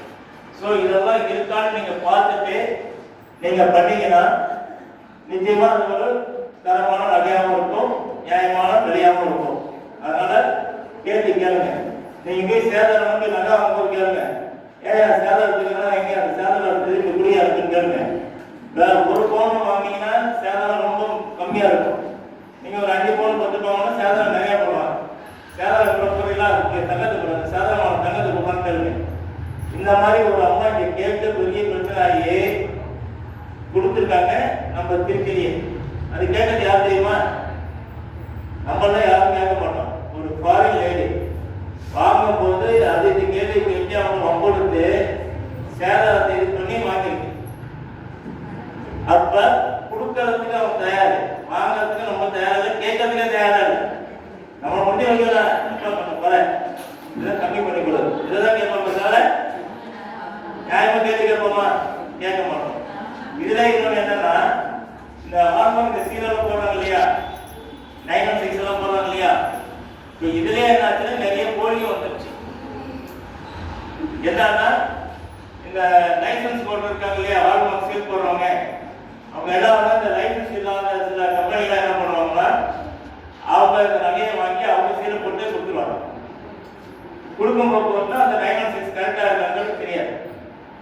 இந்த மாதிரி திருச்சியில ஒரு நிறுவனத்தை நாங்கள் ரைடு விட்டு அந்த ஆப்ஷன்லாம் வர வச்சு அங்கே வந்து சீஸ் பண்ணி எல்லாம் பார்க்கும்போது பார்த்தீங்கன்னா எல்லா திருச்சி நகை இருக்கு இல்லையா, எல்லா சீலு அந்த லோகோ எல்லா சிஸ்டத்தில் எல்லாம் பக்கம் வச்சுட்டு அவன் போட்டு கொடுத்து அதை நிறைய நாங்கள் ரெக்கவரி பண்ணி அவன் மிஷின் எல்லாத்தையும் சீஸ் பண்ணி கேமரா சப்ஸ்டியூட்டில் சீஸ் பண்ணி அவன் மேலே கேஸு திருச்சியில் நம்மளுக்கு நான் அதை ஒரு சாட்சி அவன் ஏமாத்துறது. காரணம் எதுன்னு சொல்றேன்னா, அதுலயும் நம்ம ஜாக்கிரதையா இருக்கணும். அப்ப என்ன பண்ணணும்? எங்க போனாலும் ஏமாத்திட்டே இருந்தா நாங்க அந்த வேலையை பார்க்கறதா எங்க வேலையை பார்க்கறதா பேசிப்போம்ல. அப்ப அதுக்கு என்ன பண்ணணும்? இந்த ஹால்மார்க் 916 எல்லாம் கரெக்டா இருக்காங்க. பிகர் டெஸ்டிங்க்கு ஒரு அவங்க கேட்டா சொல்லுவாங்க, பக்கத்துல இருக்கு டெஸ்டிங். அதெல்லாம் அவனை போனீங்கன்னா நிறைய கொடுத்தீங்கன்னா அவன் டெஸ்ட் பண்ணிட்டு என்ன பண்ணுவான்? இது 916 இல்லை இது கம்மி இது கூட அப்படின்னு தெளிவாக சொல்லிடுவோம். சொல்ல மட்டும் அதுக்கு சர்டிஃபிகேட் ஒன்று கொடுத்துருவோம். அந்த சர்டிஃபிகேட் இருந்துச்சுனாலே நீங்கள் எப்போ எதாவது திருப்பி கேள்வி கேட்கலாம். அது எதாவது குறையாட்டுனா அவங்க மேலே கேஸ் போல கேட்கலாம். அந்த சர்டிஃபிகேட் வந்து ஒரு 100 ரூபா கொடுத்து அந்த டெஸ்ட் பண்ணி கொடுத்துருவோம். நம்ம 5 லட்ச ரூபாய்க்கு நல்லா வாங்கி சந்தேகப்பட்டு வீட்டில் வைக்கிறதுக்கு ஒரு 100 ரூபா கொடுத்து ஒரு சர்டிஃபிகேட் ஒன்று வாங்கி வைக்கணும்னு வச்சுக்கோங்க. வாங்கி சர்டிஃபிகேட் வைக்கிறோம் இல்லையா, ஒரு திருப்தியாக நாளா இதெல்லாம் கொடுக்கணும் தராது. ஸோ அதெல்லாம் வந்து நல்லா வாங்கும் போது அதெல்லாம் நீங்கள் பார்த்து வாங்குங்க. வாங்கி விழிப்புணர்வாக இருந்தால் தான் நீங்கள் ஏமாறாமல் இருக்க முடியும். இந்த நகை வாங்கிட்டீங்க, ஒன்று பார்த்தாச்சு, எல்லாம் பண்ணியாச்சு. அந்த இதெல்லாம் வந்து தெரியுங்களா, டிஜிட்டல் சைபர் கிரைம் நிறைய வந்து இல்லையா, டிஜிட்டல் மோசடி நிறைய மோசடி நடந்துட்டு இருக்கு. திடீர்னு போனோம் நல்ல போன டிஜிட்டல் அரெஸ்ட் பண்ணி வச்சிருக்கோம், நீங்கள் விட்டுட்டு எங்கேயும் போக முடியாது, அரெஸ்ட் பண்ணி வச்சுட்டா நீங்கள் ரிக்கார்டு அது இதெல்லாம் உடனே நம்ம என்ன பண்ணுவோம்? ஐயோ அப்புறம் அவங்க இல்லையா வந்தியான்னு நம்ம அது போய் யோசிக்கவே மாட்டோம். அவன் அந்த மாதிரி பேசும்போது அப்புறம் சரி நீங்கள் கட்டுங்க நாங்கள் வந்து அவங்க ரிலீவ் பண்ணி விடணும்னு சொல்லிட்டு இப்போ கோடிக்கணக்கில் ஏமாத்திட்டாங்க. அதெல்லாம் நிறைய ஏமாத்தி கொடுத்தாங்க, இன்னும் ஏமாத்திருக்காங்க. அதுக்காக விளம்பரங்கள்லாம் நிறையா வந்துருக்கு. அப்போ நம்ம என்னன்னா ஒரே ஒரு விஷயம் கூட நீங்கள் தெரியாதீங்கன்னா போதும். நம்ம தப்பு பண்ணோம்னா நம்மளை எவனாவது நாங்கள் பேசினாலும் போனாலும் வந்து நம்ம பயணத்தை பதட்டப்படாம தெய்வா சிந்திச்சு நீ யாரை பண்ணலாம் பார்த்துக்கலாம்னு சொல்லி நீங்கள் தைரியமாக பேசிங்கனாலே அவங்க வச்சுக்கணும். இதே மாதிரி பேங்க்ல நிறையா நம்ம லோன் வாங்கணும் இல்லையா, லோன் வாங்கணும்னா முன்னாலாம் பார்த்தீங்கன்னா நிறைய இந்த ரவுடிகளை வச்சு யூஸ் பண்ணுவாங்க. இப்போல்லாம் நிறைய நாங்கள் கிட்டத்தட்ட 7 கேஸ் நிறைய போட்டு ரவுடிகள்லாம் படிச்சாச்சு. இப்போ அந்த மாதிரி இந்த பேங்க் லோன் வந்து 2 wheeler loan, car loan, personal loan, நகை லோனு, வரிசையாக லோன் நிறைய லோன் வாங்கிட்டு இருக்கோம். எல்லா லோனையும் பார்த்தீங்கன்னா அவன் போட்டு வட்டி மேலே வட்டி போட்டுட்டே இருப்பான். இங்கே கட்டணும் அவங்க மேலே ஆக்ஷன் இப்படிலாம் பண்ணுவாங்க. ஆனால் சட்டப்படி அந்த மாதிரி பண்ணக்கூடாது. முறையாக சட்டப்படி நீதிமன்றம் மூலம் தான் வரணும், அதை செய்யணும். ஆனால் இதை யாருமே செய்யறதில்லை. கேட்டால் எல்லாத்தையும் நாங்கள் கோர்ட்டுக்கு போனால் நாங்கள் கொலை போட முடியாது. அப்போ நியாயமான விஷயங்களை செய்யறதுனால ஒரு கட்டினாலே வண்டி தூக்கிடுவாங்க. போனீங்கன்னா என்ன பண்ணுவாங்க, முழுசா பணத்தை கட்ட அப்பதான் வண்டி இல்லைன்னா இல்லாமா. நீங்க ஒரு வாரம் பார்த்து என்ன பண்ணுவான், வேற ஒன்றுக்கு கை மாற்றி விடுவாங்க. அவங்க ஆளுங்க ரெடியா இருக்கும், அவங்க கை மாற்றி விட்டுருவாங்க. அப்ப நம்ம எவ்வளவு லாஸ், வண்டி வாங்கும் போது கட்டின அட்வான்ஸ் லாஸ், அதுக்கு ஒரு 10 லீவ் கட்டியிருப்போம், அந்த பணம் லாஸ், எல்லா லாஸையும் உட்காந்துருப்போம். அப்ப இதெல்லாம் நம்ம முறையீடு கேட்கும் போது நமக்கு நிவாரணம் கிடைக்கும். அது மாதிரி ஐசிசி மேல ஒரு கேஸ் நான் நடத்தி அவங்களுக்கு நிறைய ரெக்கார்ட் பண்ணியிருக்கோம். அது ஹெச்டிஎஃப்சி மேல, சிட்டி யூனியன் பேங்க் மேல, அட்லா பேங்க் மேல, நிறைய பேங்க் மேல நாங்கள் நிறைய கேஸ்லாம் நடத்திட்டு இருக்கோம். அதே மாதிரி இப்போ நீங்கள் அடகு வைக்கிறீங்களா பத்திரத்தெல்லாம், அது அடகு வந்தீங்கன்னா நீங்கள் லோன்லாம் கட்டி முடிச்சுட்டா பத்திரம் உடனே தர மாட்டோம். 10 நாள் இருக்குமா, 10 மாசத்துல எழுதுறாங்க. இந்த மாதிரி இருந்தாங்கன்னா அவங்க மேல நடவடிக்கை எடுக்கிறது நமக்கு உரிமை இருக்கு. கவர்மெண்ட் ஆஃபீஸாக இருந்தாலும் சரி, பிரைவேட்டாக இருந்தாலும் சரி, நம்ம காசு கொடுத்து ஒவ்வொரு செயலும் செய்யும் போது அது சேவையாக இருந்தாலும் அது குறையாக இருந்தாலும் அவங்க மேலே நடவடிக்கை எடுக்கலாம். நிறைய இந்த பட்டா கொடுக்கலாம், காசு தப்பான கேஸ் போட்டு நிறைய பண்ணாங்க இல்லையா, பட்டா அந்த டைம் கொடுக்கல, சரி நாங்கள் பணத்தை கட்டோம், சர்வே 6 மாதம் ஆயோகத்துக்கா அப்படின்னா கண்டிப்பாக போட்டு அவங்களெல்லாம் பனிஷ்மெண்ட் பண்ணாங்க. ஏற்கனவே எல்லாத்துக்கும் சட்டங்கள் இருக்கு, நம்ம நுகர்வோருக்கு பெரிய பாதுகாப்பு இருக்கு. ஆனா அந்த பாதுகாப்பை நம்ம முறையை யூஸ் பண்றதுல தெரியுது. ரெண்டாவது அது எதுக்கு அங்க போயிட்டு நம்ம ஏதாவது பேசணும், பக்கத்துல பேசினாலும் சரியா பற்றி போயிடும். ஸோ இதனால அவேர்னஸ் இல்லாததுனால நம்ம நிறைய பாதிக்கும். ரைட்டுங்களா? அதனால அவேர்னஸ் வந்து ரொம்ப ரொம்ப முக்கியம், விழிப்புணர்வோடு இருக்கணும். இந்த பேங்க் மட்டும் கிடையாது,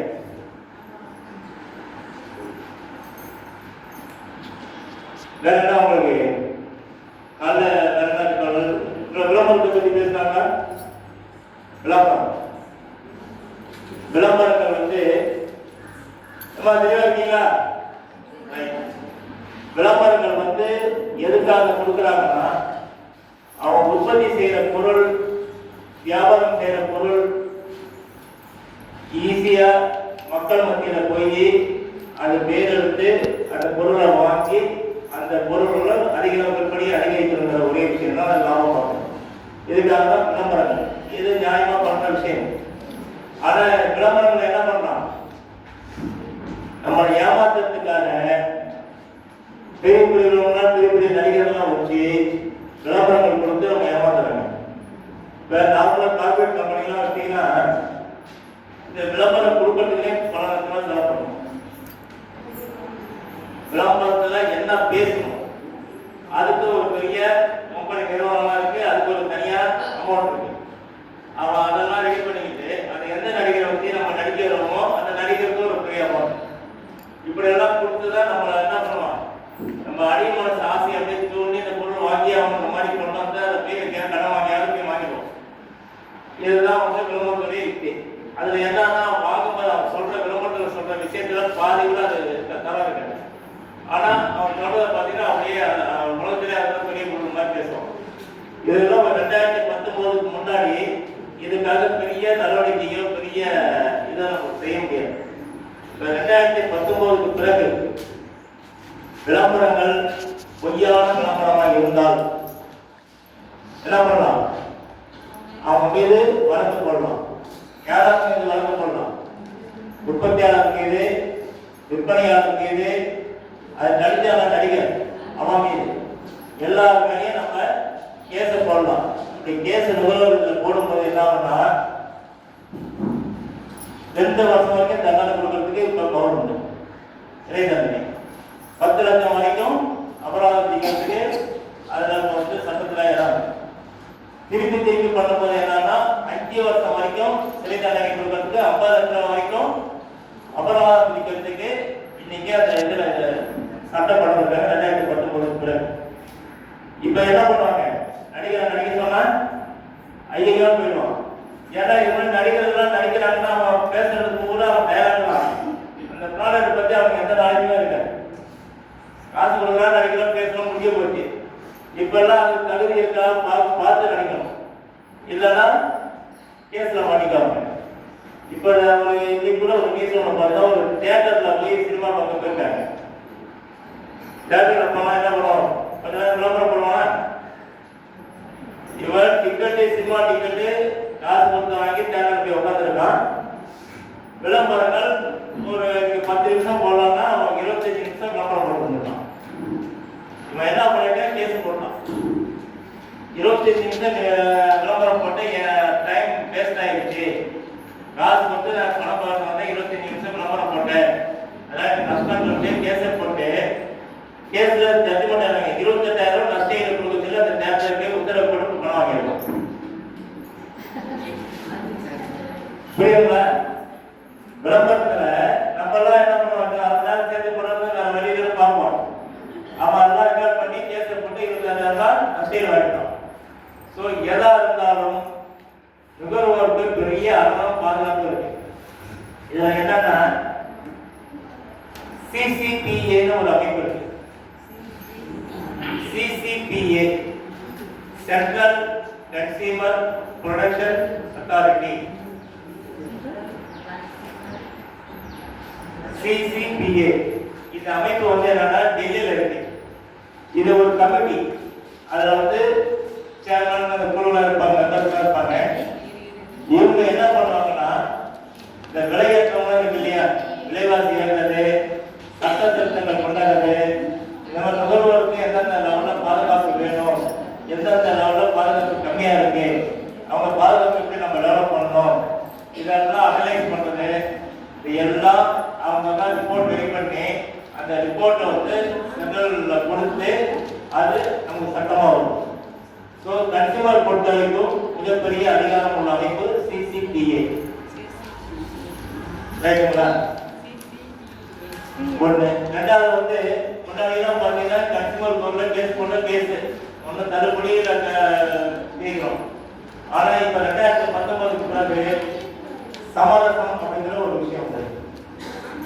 என்னன்னா கோர்ட்ல கேஸ் நடக்கும்போது வியாபாரி ஆப்போசிட் பார்ட்டி கூட உட்காந்து சமரசம் பேசி, சரி நான் பண்ண தப்பு நீ பண்ண தப்பு 2 பேரும் காம்ப்ரமைஸா போயிடலாம், என்ன நஷ்டம் சொல்லிட்டு நமக்குள்ளே பேசி முடிச்சு முடிஞ்ச உடனே அதை வந்து தீர்ப்பு கொடுக்கறதுக்கு நம்ம வந்து 2019 அந்த சட்டம் இருக்கு.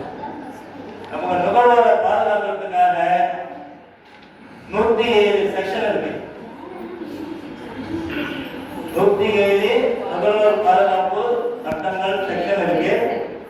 அதுல வந்து நம்ம மன உளைச்சல் அடைஞ்சோம், சேவை சரியில்லை, நம்ம நம்ப வச்சு ஏமாத்திட்டான், விலை அதிகமா போட்டு வாங்கிட்டான், இந்த மாதிரி எல்லா நம்ம நுகர்வோர் பாதிக்கிற எல்லா விஷயத்தையும் அந்த செக்ஷன் மூலியமா நமக்கு பாதுகாப்பு கொடுத்துருக்காங்க.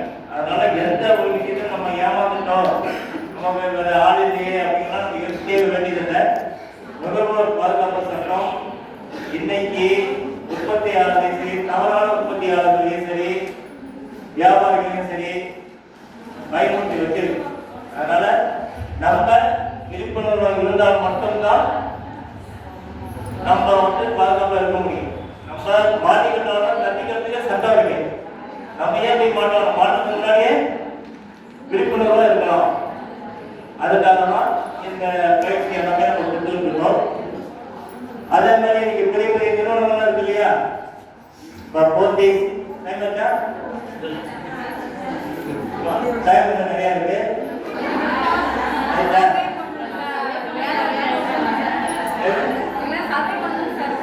சரி, நீங்க நான் கேட்கிற ஒரு 5-6 கேள்வி நீங்க பதில் சொல்லுங்க, வெளியே போயிடலாம்.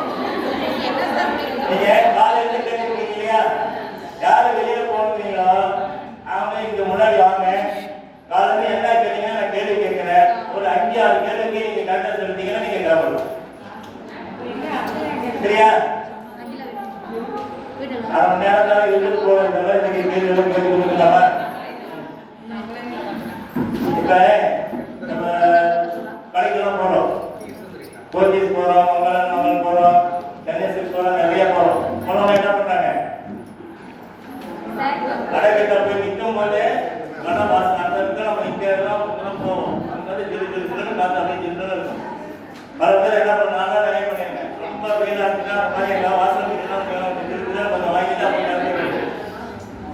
அது காத்தோட உள்ள போனோம். போகும்போது ஒரு அழகா மேக்கப் பண்ணி ஒரு 5 பொண்ணுங்க, வயசு பொண்ணுங்களை நிக்க வச்சு கையெழுத்து கொடுத்து வாங்க வரைக்கிறானா. அப்புறம் வீட்லயே யாரும் படிக்க மாட்டாங்க. இப்போ 5-6 பொண்ணுங்க வந்து இப்படி வரைக்கிறாங்கன்னா அது ஒரு பெரிய பெருமையாக இருக்கும். ஆதான் அப்படின்ட்டு உடனே என்ன பண்றாங்க, வாங்க சார் உட்கார வச்சு ஒரு கப்போட 1/2 கிளாஸ் கப் டீயோ காப்பியோ இல்லை கொண்டு எதுக்கு இருந்தாலும் உடனே நம்ம கொடுக்குறாங்க. உடனே நம்ம குடிச்சிடலாமா? அதுக்குள்ள என்ன யூஸ் பண்ணோம்ப்பா, நம்ம வெளியே எவ்வளோ படிக்கிறது இல்லை. இங்கே பார்த்தீங்கன்னா நமக்கு இவ்வளோ மரியாதை, இவ்வளோ கவனிப்பு, இவ்வளோ டீ காஃபி ஜூஸ் எல்லாம் நிறைய கொடுக்குறாங்க. இனிமேல் ரொம்ப நல்லாப்பா அப்படின்னு என்ன பண்ணுவோம், இவன்ட்டா சும்மா போகணும், ஏதாவது அவங்க எடுத்துட்டு போயிருக்கோம். இவ்வளோ கவனிக்கிறாங்க, ஏதாவது அவங்க எடுத்துட்டு போனோம்னு யோசிக்கிறோமா? நம்ம வெறுதை சீட்டு போகிறதுக்கு மனசு நம்ம தான் கொடுக்குற 1/2 கப் டீ காஃபி சாப்பிடுறோம்ல, கூட்டு சிறப்பு இதுன்னு குடிச்சிருக்கோம். அப்போ நம்ம மனசு கேட்காது. ஏன்னா நமக்கு சென்டிமெண்ட் ரொம்ப சென்டிமெண்ட்டாக பாதிக்கும். அப்போ நம்ம அவங்க போய் ப்ராடக்ட் எடுத்துக்கிறோம். ஆனால் நம்ம ஒரே ஒரு விஷயம் செய்யணும், நம்ம வாசல் போகும்போது சிறு காற்று வரணும்ல, அந்த காற்று அந்த அழகாக பொண்ணு வர இருக்காங்கல்ல, அதுக்கு அந்த சேர் உட்கார வச்சதுக்கு அந்த கப்பல் டீ கொண்டு சொன்னாலியா, அதுக்கு அவன் பண்ண விளம்பரத்துக்கு அவன் பண்ண ஷோக்கு எல்லாம் சேர்த்து என்ன பண்றான், நம்ம வாங்குற பொருள்ல பில்லு வந்து அதெல்லாம் அப்புறம். நீங்க புடவை வாங்கினா புடவை 300 ரூபா புடவை என்ன பண்ணுவோம், 600 ரூபா போட்டு பில்லு போட்டு வச்சிருப்பான். நீங்க 600 ரூபா கட்டிங்கன்னா அதுல என்னென்ன இருக்கும், விளம்பரத்துக்கு காசு இருக்கும், ஏசி காசு இருக்கும், அந்த வெப்பம் பண்ணவங்க காசு, நீங்க கொடுத்த 1/2 கப் டீக்கு காசு, எல்லா காசும் சேர்த்துதான் அது வரும். பில்லு வாங்கினா அப்புறம் பில்லுக்கு வேற இதெல்லாம் சேர்த்து தான் வாங்கணும். அதனால ஆடம்பரமான நிறுவனங்களில் போய் வாங்கும்பொழுது நீங்க ப்ராடக்ட் தரமா இருக்காங்கன்னு மட்டும் பார்க்கக்கூடாது. இதெல்லாம் நம்ம தெளிவா பார்த்து சிந்திச்சு வாங்கணும். இப்படி வாங்கினா அவனும் பயப்படுவோம். முன்னெல்லாம் பார்த்தீங்கன்னா என்ன பண்ணுவாங்கன்னா, இதே போர்ச்சேஸ்லாம் ஆரம்பிக்கும் போது என்ன பண்ணாங்கன்னா 100 ரூபா 2 பேண்ட்டு 2 சட்டை ஒரு பேக்கேஜ் மாதிரி கொடுத்தோம். இதை வந்து 1 வாரத்துக்கு அப்படின்னு ஒரு விளம்பரம் பண்ணிட்டு பார்த்தீங்கன்னா நைட்ல வந்து கியூவில் அந்த சீட்டு போடுவோம் தெரியுமா, சினிமா புது படம் வந்து என்ன பண்ணுவோம், முதல்ல உட்காந்துருப்போம். அந்த மாதிரி இது முதல்ல வந்து கியூவில் உட்காந்து ஒரு பார்த்தீங்கன்னா பெரிய பரவலாக ஓடிட்டு ஏன்னா அதுக்கு முன்னாடி வாங்கணும். இது நாங்கள் என்ன பண்ணோம், அதை கம்ப்ளைண்ட் பண்ணி கேஸை போட்டு அதை வந்து உடனே அதை க்ளோஸ் பண்ணோம். கேட்டீங்கன்னா அந்த 100 ரூபாய்க்கு அவங்க கொடுக்குற அந்த விளம்பரம் வந்து நீங்கள் வந்து அந்த ஊரில் இருக்கவங்க கூட கேளுங்க. ஏன்னா நீங்கள் 4 பேர் கூட்டு போய் அங்கே சீட்டு போட்டு அங்கே சிறந்த காட்டணும்ல இருக்காங்க. அப்போ வந்து என்னன்னா அந்த விளம்பர யுக்தியில் வந்து அவன் நம்மளை எவ்வளோ கீழ்த்தரமாக நினைச்சி இந்த மாதிரி வேலை பண்ணுறோம்னா அவன் விளம்பரத்துக்கு வேலை பண்ணணும். அது பேர் தள்ளுபடி கொடுக்குறான். தள்ளுபடி கொடுக்குறாங்க, இலவசம் 1க்கு 1 இனாம். இதெல்லாம் என்ன பண்ணுவோம், இனாமன்னு சொல்லிட்டு நம்ம மக்களை யோசிக்க மாட்டோம்.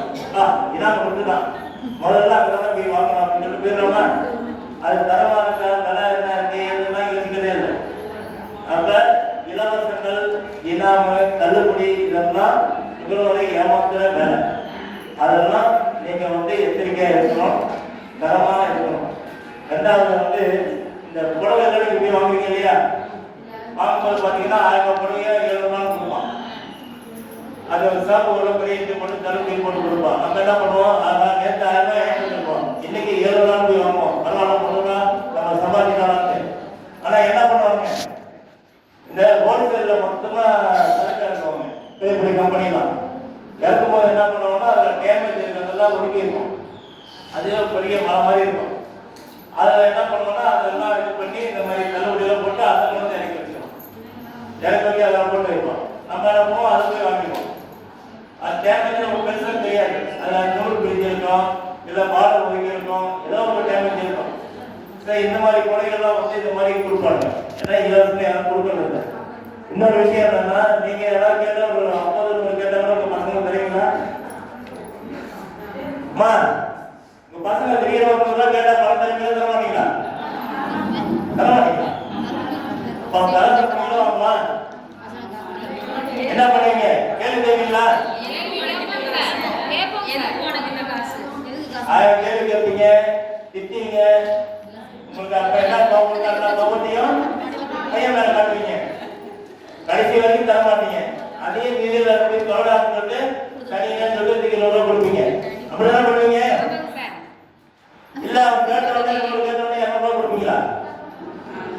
இப்ப நம்ம பத்த பேருங்க 100 ரூபாய் காசு கேட்டாலே நம்ம எவ்வளவு டாலர் பண்ணி கொடுக்குறோம். நீங்க யாருமே தெரியாது, உங்களுக்கு சொந்தமும் கிடையாது, பந்தமும் கிடையாது. அவன் நான் போச்சில தரேன், இலவசமா தரேன், தள்ளுபடி தரலாம், உடனே போய் நிக்கிறீங்களே, நம்ம யோசிக்கணுமா வேணாமா? ஏன்னா நம்ம பையன் 50 ரூபாய் கேட்டாலே நம்ம தர மாட்டோம், எவ்வளவு தெரியல அவன் இருக்கிற நம்ம கொடுக்கலாம், நம்ம யோசிக்கணுமா வேணாமா? ஏன்னா தரம் முடியா இருக்குன்னா யோசிக்கிறதுக்கு அப்புறம் பேசிக்கலாம் சொல்லிட்டு யோசிக்காம போய் வாங்கிட்டு வந்தாரு. இதனால கொஞ்சம் யோசனை பண்ணுங்க. ஏன்னா தரம் தள்ளுபடி இதெல்லாம் வந்து குவாலிட்டி கம்மியா இருக்கும், இல்லை வியாபார யுக்தி அவங்களுக்கு. அதனால வந்து இலவசங்களை நம்பி போகாதீங்க. இந்த நகரெல்லாம் பாத்தீங்கன்னா நேற்று வரைக்கும் கூலி சாதனம் கூட வாங்குவான், இன்னைக்கு விழாக்கார தள்ளுபடி போட்டு விளம்பரம் பண்ணுவாங்க. பண்ணானா விழாக்கார தள்ளுபடி என்ன பண்ணுவான்? கூலியில வந்து 50%, சேலத்துல 50% உங்களுக்கு தள்ளுபடிக்குமா? அப்ப கூலி எவ்வளோ? ஒரு 500 ரூபாய் கூலி போட்டோம்னா அப்ப என்ன பண்ணுவான்? 1000 ரூபாய் கூலி போட்டு வைப்பான். இல்ல 50% தள்ளுபடிமா, இதுல வந்து 500 ரூபாய் தள்ளுபடி போட்டு வச்சுமா நம்ம சந்தோஷமா வருவோம். ஆனா முறையம் தான் 500 ரூபாய் அந்த கூலி போட்டுருப்பான், நம்ம 1000 ரூபாய் போட்டு வாங்குவோம். ஸோ இந்த மாதிரி ஏமாத்துறது நம்மளுக்கு எப்படியாவது அவன் என்னன்னா விற்கணும், பொருளை விற்கணும். முதல்ல போட்டாச்சு, வாங்கியாச்சு, வாங்கி கொண்டு வச்சுட்டா அது தீர்ந்தாகும். தீர்க்கிறத என்ன பண்ணணும்? வாடிக்கையாளர் நுகர்வோரை நம்ம எடுத்து வர வைக்கணும். வர வச்சு அவங்களுக்கு ஏதாவது ஒரு தலையை கட்டியா இருக்கணும். நமக்கு வேண்டியது காசு, அவ்வளவுதான். அதுக்காக அவன் எல்லா விளம்பரமும் யுக்தியும் கையாண்டு நிறைய செய்வாங்க. அதுல போலியா இருக்கிற எல்லா விளம்பரத்திலையும் நமக்கு பொய்யா இருந்தா மேல நம்ம நடவடிக்கை எடுக்கலாம். அது ப்ராடக்ட் மட்டும் இல்லை, கவர்மெண்ட்ல சேவை இப்போ இல்லையா, வரி கட்டுறோம், இப்போ இந்த பட்டாவுக்கு போய் பணம் கட்டுறோம், சர்வேருக்கு போய் பணம் கட்டுறோம், இந்த பத்து சர்வீஸ் கொடுக்குறோம், எல்லாம் பணம் கட்டுறோம் இல்லையா? கட்டிட்டு சுத்தி சுத்தி அழைக்கும் போது கடைசி வரைக்கும் வராது, வருதா? அப்ப அவன் மேலேயே நம்ம கேஸ் போடலாம். கவர்மெண்ட் மேல நம்ம கேஸ் போட முடியுமா? நம்ம போடலாம். ஏன்னா நம்ம பணம் கொடுத்து நம்ம கேட்கிறோம். பொருளோ சேவையோ காசு கொடுத்து வாங்குறதுக்கு சொந்தமாக தான் கேட்கிறோம். வியாபாரி கேட்டால் அது வேற சட்டத்துக்கு போயிடும். அதனால இது வந்து யாரு மேல இருந்தாலும் நம்ம நடவடிக்கை இருக்கு, நமக்கு ரைட்ஸ் இருக்கு. அது நம்ம வந்து எல்லாருமே நம்ம கேட்கலாம். அது தைரியமா தட்டி கேட்காம துணிச்சலா கேளுங்க.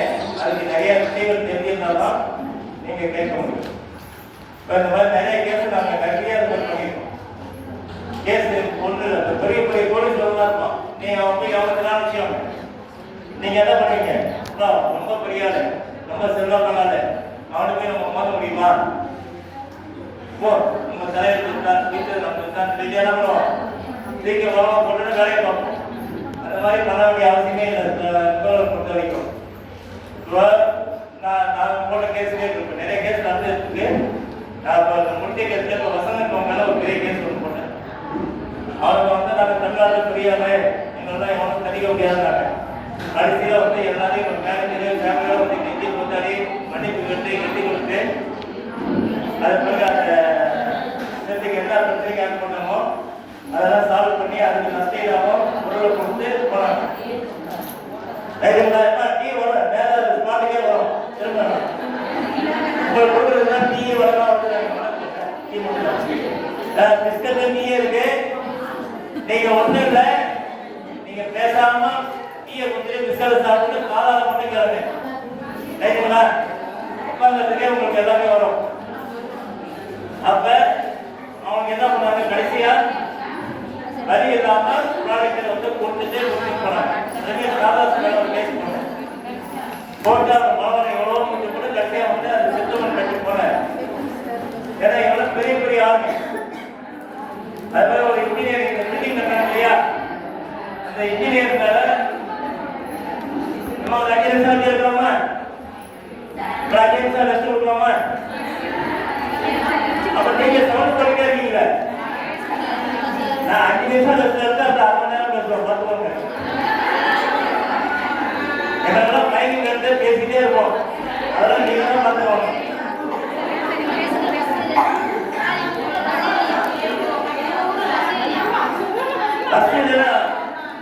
ஒரு வேலை பட்டி சார் வேலை பட்டி கொடுத்து எல்லாத்தையும் அழைப்பாங்க. எல்லாம் சுத்திட்டு இதெல்லாம் சாப்பிட போறோம்.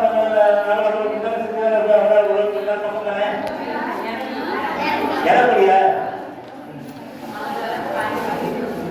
எடப்படி இந்த அப்படியா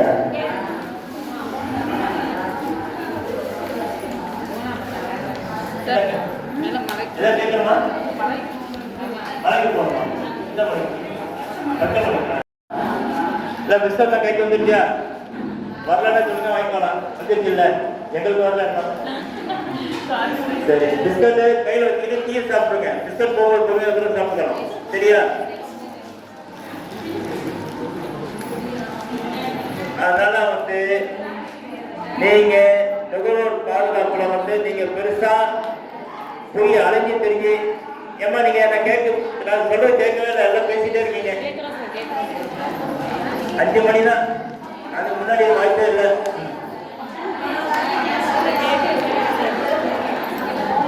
இப்ப பேசிட்டு இருந்தா நான் பேசுறது எனக்கே கேட்க மாட்டேன் போட்டுருவாங்க. நம்ம வந்து சொத்தை வாங்கி வச்சிருக்கோம், நம்ம கிட்ட தான் இருக்குன்னு நினைச்சிருக்கோம். ஹலோ, கேட்குறீங்களா? நீங்க அப்படியே வீடியோவில் போய் யாரும் பேசிட்டு அவங்களாம் 5 மணிக்கு மேல இருப்போம். பேசுறவங்களை மட்டும் முன்னாடி அனுப்பிடலாம். இப்ப சொத்து வாங்குறோம் இல்லையா? அப்ப சொத்து வாங்கிட்டு பிளாட் எல்லாம் வாங்கும்போது என்ன பண்ணுவாங்கன்னா அதுக்கு ஒரு தனியா போலி டாக்குமெண்ட் போட்டு கோர்ட்ல போட்டு கேஸை போட்டு வசூல் பண்ணிட்டு இருக்கிற ஒரு கும்பலும் இங்க நிறைய இருக்கு. நம்ம வியாபாரத்துக்கு வாங்குறது வேற, சொந்தமா வாங்குறது வேற. அப்ப அவங்களோட போட்டி போட்டுக்கிட்டு செலவு பண்ணிட்டு அடையிறதுக்கு நம்மளால முடியாது. நிறைய பேர் அந்த சொத்தெல்லாம் இழந்திருக்காங்க. ஸோ இந்த மாதிரி விஷயங்கள்லாம் வந்து சொந்தமா வாங்குற எல்லா விஷயத்துக்குமே நம்ம நுகர்வோர் கோர்ட்டுக்கு போனா எளிமையா நமக்கு வந்து தீர்வும் நிவாரணமும் கிடைக்கும். உங்களுக்கு ஏதாவது சந்தேகம்னா என்னுடைய அலுவலகம் வந்து சூப்பர் பஜார் இருக்கு இல்லையா, அங்கதான் என்னுடைய ஆபீஸ் இருக்கு. நம்பர் வேணா நோட் பண்ணிக்கோங்க. உங்களுக்கு சந்தேகம் இருந்தால் எப்ப வேணாலும் சந்தேகத்தை நீங்க எனக்கு கேட்கலாம். தேவைன்னா ஆபீஸுக்கு வரலாம். நம்பர் சொல்லட்டுமா? 998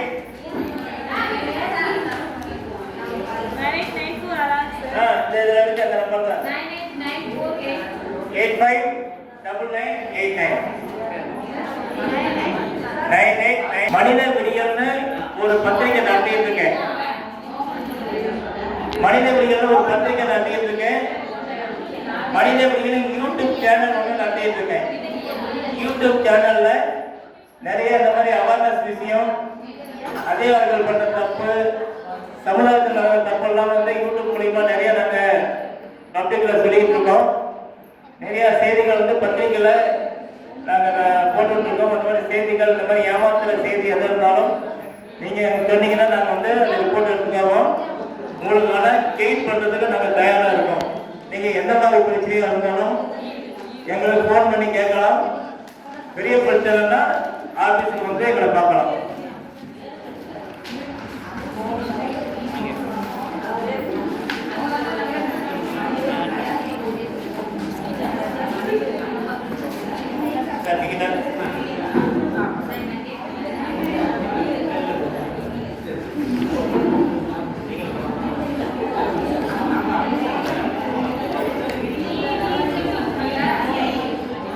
ஏதாவது சந்தேகம் இருந்தால் அதை கேட்கலாம். எங்களை விட்டா போதும், நாங்கள் சந்தேகம் அப்புறம் கேட்டுக்கிற மாட்டீங்களா? கால் பண்ணி கேட்குறீங்க.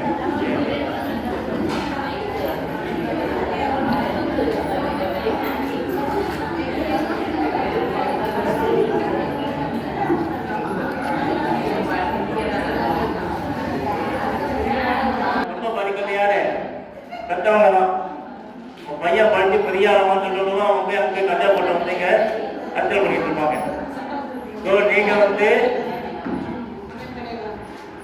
பெரியவங்க, அப்பா வேலைக்கு போனாலும் அம்மா வேலைக்கு போனாலும் பையனை வந்து கவனமா பார்க்கணும். பசங்க கிட்ட வந்து பழைய ஜென்ரேஷன் கிடையாது. வாத்தியாரை பார்த்து பயப்படுறது, அப்பாவை பார்த்து பயப்படுறதுலாம் கிடையாது. இப்பெல்லாம் ரொம்ப ஃப்ரெண்ட்லியா போயிட்டு இருக்காங்க. அதனால நீங்க உங்க பசங்களை வந்து பசங்களா நினைக்காம ஒரு ஃப்ரெண்டா நினைச்சு அவங்களோட டைம் ஸ்பெண்ட் பண்ணுங்க. கொஞ்சம் ஜாலியாக பேசிக்கிட்டு கொஞ்ச நேரம் உட்காந்திங்கன்னா தான் அவங்க என்ன பண்ணுறாங்க எது பண்ணுறான்னு தெரியும். அதனால இதெல்லாம் நீங்க பார்க்காதனால என்ன பண்ணலாம், நிறைய பசங்க தப்பான ரூட்ல போய் பெரிய கேள்விக்குரியவை போயிட்டு நிறைய கிரைமாவும் போயிட்டாங்க. அதுக்கு உதாரணங்கள் நிறைய இருக்கு. அதெல்லாம் நான் சொன்னோம்னா டைம் பத்தாது. அதனால கவலைப்படாதீங்க. அதனால வந்து பசங்க பொண்ணுங்க இதெல்லாம் ரொம்ப ஜாக்கிரதையா பார்த்துக்கோங்க. ரெண்டாவது, இன்னைக்கு பாலியல் பிரச்சனை பெரிய பிரச்சனையா போயிட்டு இருக்கு. அதனால குழந்தைகளுக்கு பேட் டச், குட் டச் இதெல்லாம் வந்து நீங்க சொல்லிக் கொடுங்க. நீங்க பூஜை பண்ணிட்டு சொல்லாம இருந்தீங்கன்னா நாளைக்கு பெரிய பாதிப்பு வரும். அதனால நீங்க நுகர்வோர் தரமான நுகர்வோராக இருக்கிறது மட்டும் இல்ல, தரமான பெற்றோராகவும் இருக்கணும். இருந்தால்தான் பின்னால எதிர்கால சந்ததிகள் தெளிவா இருப்பாங்க. அதை நீங்க அதை கவனமா பார்த்துக்கோங்க. நீர்நிலை ஆக்கிரமிப்பா வந்து உடனடியாக எங்கள்தான் சொல்லுங்க. நீரை பாதுகாப்போம். ஒவ்வொரு வீட்லையும் ஒரு செடியாவது வைங்க. ஏன்னா மரம் இருந்தால்தான் மழை பெய்யும். மழை பெய்ஞ்சாதான் நீர் இருக்கும், மண்ணும் செழிப்பா இருக்கும். அதனால ஒவ்வொரு வீட்லையும் ஒரு செடி கண்டிப்பா வைங்க. நீங்க வெளியில ஊற்றுற தண்ணி அந்த செடிகிட்ட ஊற்றினீங்கன்னா அந்த மரமா வந்து நமக்கு பலன் கொடுக்கும். அதனால நிலம், நீர், காற்று இது எல்லாம் ரொம்ப முக்கியம். அதெல்லாம் பாதுகாக்கிறதுக்கு நம்மளுடைய கடமையை எடுத்து செய்யுங்க. வனத்துறை எல்லா ஆக்கிரமிப்பும் போயிட்டு அதை பாதுகாக்கிறதுக்கு அது தவறாக நடந்துச்சுன்னா அதை போயிட்டா நீங்க தைரியமா பேச கற்றுக்கோங்க, புகார் கொடுக்க கற்றுக்கோங்க. இதெல்லாம் வந்து தெளிவா பாருங்க. பிளாஸ்டிக் ஒழிப்பு, அதனால நிலத்தடி நீர் நிறைய பாதிக்கிறதுல அது ஒரு முக்கிய காரணம். அதனால பிளாஸ்டிக் ஒழிப்புங்கிறத வச்சுக்கோங்க. ஏதாவது ஜாமான் வாங்கணும்னா மஞ்சள் பை வச்சுருப்போங்க. மஞ்சள் பையில நம்ம தூக்கி வெட்டப்படுவோம். மஞ்சள் பை எடுத்துருப்போங்க. நீங்க மஞ்சள் பை உங்களுக்கு சேஃப்டியும் கூட. இந்த வழிப்பறி திருவிழா மஞ்சள் பை பார்த்தா என்னென்ன பெருசாக எடுக்க மாட்டோம். நீங்க சூப்பராக பேக் எடுத்து போனீங்கன்னு வச்சுக்கோங்க. ஏதோ பெருசாக வச்சுக்கோங்க சொல்லிட்டு பேக் போய்க்கலாம். பேக்கில் ஒன்றும் இருக்காது. இருந்தாலும் பேக் போயிடுச்சு இல்லை. அதனால வந்து மஞ்சள் பையை யூஸ் பண்ணுங்க. இந்த கறிக்கடைக்கு மளிகை கடைக்கெல்லாம் போகணும்னா பை எடுத்துருப்போங்க. ரைட்டுங்களா? பிளாஸ்டிக்கை முடிஞ்ச வரைக்கும் நம்ம அவாய்ட் பண்ணுறதா பாருங்க. சரிங்களா? அப்படிங்களா? இனிமே நீங்க எதுக்குனாலும் எங்களுக்கு காதல கேட்காது, டீ குடிச்சு கிளம்பிட்டே இருக்காங்க இல்லையா? ஏன்னா பின்னால சந்ததிகள்லாம் நல்லா இருக்கணும். நம்ம சொத்து சேர்க்கிறோமோ இல்லையோ, சமுதாயத்தை தரமா உருவாக்கி போகணும். சமுதாயம் தரமா இருக்கணும்னா தரமான நுகர்வோராக இருந்தால் மட்டும்தான் முடியும். தரமான நுகர்வோராக இருக்கணும்னா நீங்க விழிப்புணர்வோட இருந்தால் மட்டுமே முடியும். நீங்களாம் விழிப்புணர்வோட இருந்தீங்கன்னா வியாபாரிகளும் சரி, உற்பத்தியாளர்களும் சரி தப்பு பண்ணுறதுக்கு காட்டுவாங்க. எல்லாம் கேள்வி கேட்கறாங்க, நம்ம எது செஞ்சாலும் கண்டுபிடிச்சிடறாங்க, இதெல்லாம் நம்ம பாதிப்பு. அதனால நம்ம முறையா கொடுத்து முறையா வாங்கணும்னு சொல்லிட்டு அவனும் திருந்துவாங்க. நீங்க கேட்கலன்னா அவங்க திரும்பிக்கிட்டே தான் இருக்கும். அவங்க திருத்தவே முடியாது. அதனால இதெல்லாம் மனசுல வச்சுக்கோங்க. இன்னும் நிறைய இருக்கு. வாய்ப்பு இருந்தால் திருப்பி நம்ம பேசலாம். வாய்ப்பு கம்மி தான் நினைக்கிறேன். அதனால இதெல்லாம் முடியலாமா? இது கூட சவுண்ட் வைச்சா